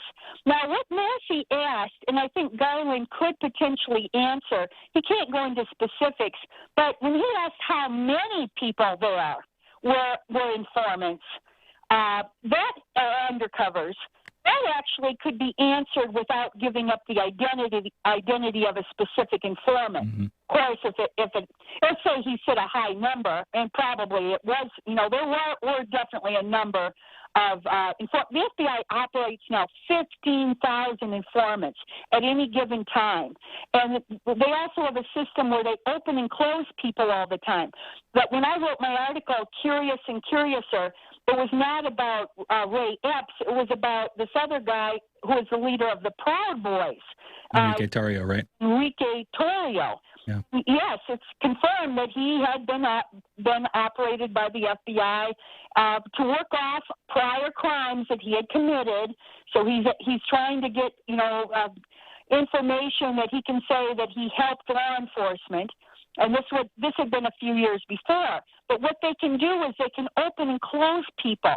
And so once you've developed a relationship with the FBI, it's very easy then to walk in, even if you're a closed informant, and say, look, I got this new info. And then they'll quickly reopen you.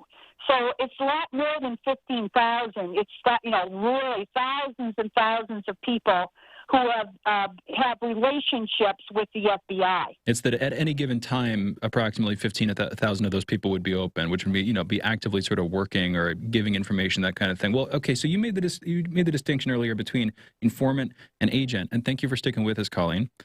What about agent provocateur? That's the term a lot of people are using with this specific person, assuming everything checks out. Do you think that term applies? Well, like I said, it's a real tough thing to be operating the leader. I go back to this. This is the problem, and again, this is what the church committee put down as a basic rule. Because a leader, he or she, is inherently going to be provoking. They're the leader. That's what a leader is. A leader influences their own group. And so even if an agent gives this mandatory warning to someone, or you can't incite, you can't provoke, you got to be careful. You actually, no, that's not possible with somebody who's the leader of, for instance, any kind of a group. His very position. They're inherent at odds with each other. Yeah, his position is inherent. I mean, it's the fact that he's the leader of the group. He's dictating one thing or the other. Well, there are agents, of course. Some of the agents in the Bulger case you could have called rogues. They actually, they knew what was allowed by the FBI. They knew the FBI was closing its eyes to Bulger's crimes. But then those rogues were also acting. There was a guy named Connolly, an FBI agent named Connolly. He went to prison later for this. Like I said, very unusual that this all came out. But he actually went and even crossed those lines and was acting, with his self-interest, had a very cozy relationship with Bulger, etc. So that could also be the case. You might have some very zealous agents who actually know that their informant is doing these things and provoking and inciting, and they don't give an extra warning back to that guy saying, hey, that speech you gave was not, you have to turn that back, etc. They let him go too far, basically. They will get statistics afterwards. Look at the number of people charged after January 6th. This is making the careers. And to be fair, the poor agents that are put under all this career pressure to recruit informants, and they're the best informants right now in the FBI's eyes, are the top echelon leaders. Because, again, all of that stuff, the prior restrictions have gone up in smoke. So if you put yourself in the place of a poor agent just trying to actually even try to collect their paycheck, they're put under so much pressure that they can't even collect a paycheck without going out and constantly recruiting informants. That sounds like a Ponzi scheme or something. That sounds pretty screwed up institutionally in terms of the FBI. Although, Colleen, I'm loath to empathize with FBI agents who it sounds like in these cases are getting people. I'll put it like this. This is the idea. Say Ray Epps, FBI informant, FBI agent, FBI, agent provocateur. I don't know exactly which term to use, but the implication here is this guy's leading the cavalry to try to raid the Capitol. January 6th happens. Well, if the FBI got him to do it, the FBI is responsible, right? So again, that's the implication of all of this. And I don't know. And would the people have done it if he wouldn't have been pushing people to do it? That's the question. That's the other question, right? But Colleen, I heard you trying to come in there. Yeah. Now, when you say I'm defending the agents, but now you go back to having to be a whistleblower. If you're a good, really honest FBI agent, and there's no more Attorney General guidelines even restricting this practice, there was a poor first office agent in New York City who knew that, was actually my own supervisor, was operating a top Colombo family boss, a boss of the, a high-level family, the Colombo family, who was murdering people. Mm-hmm. And you know what? That poor agent had to become a whistleblower, and I think he lost his career. Mm. And my former supervisor was prosecuted, but he got off. And so that's the kind of situation that you have with a systemic problem like this.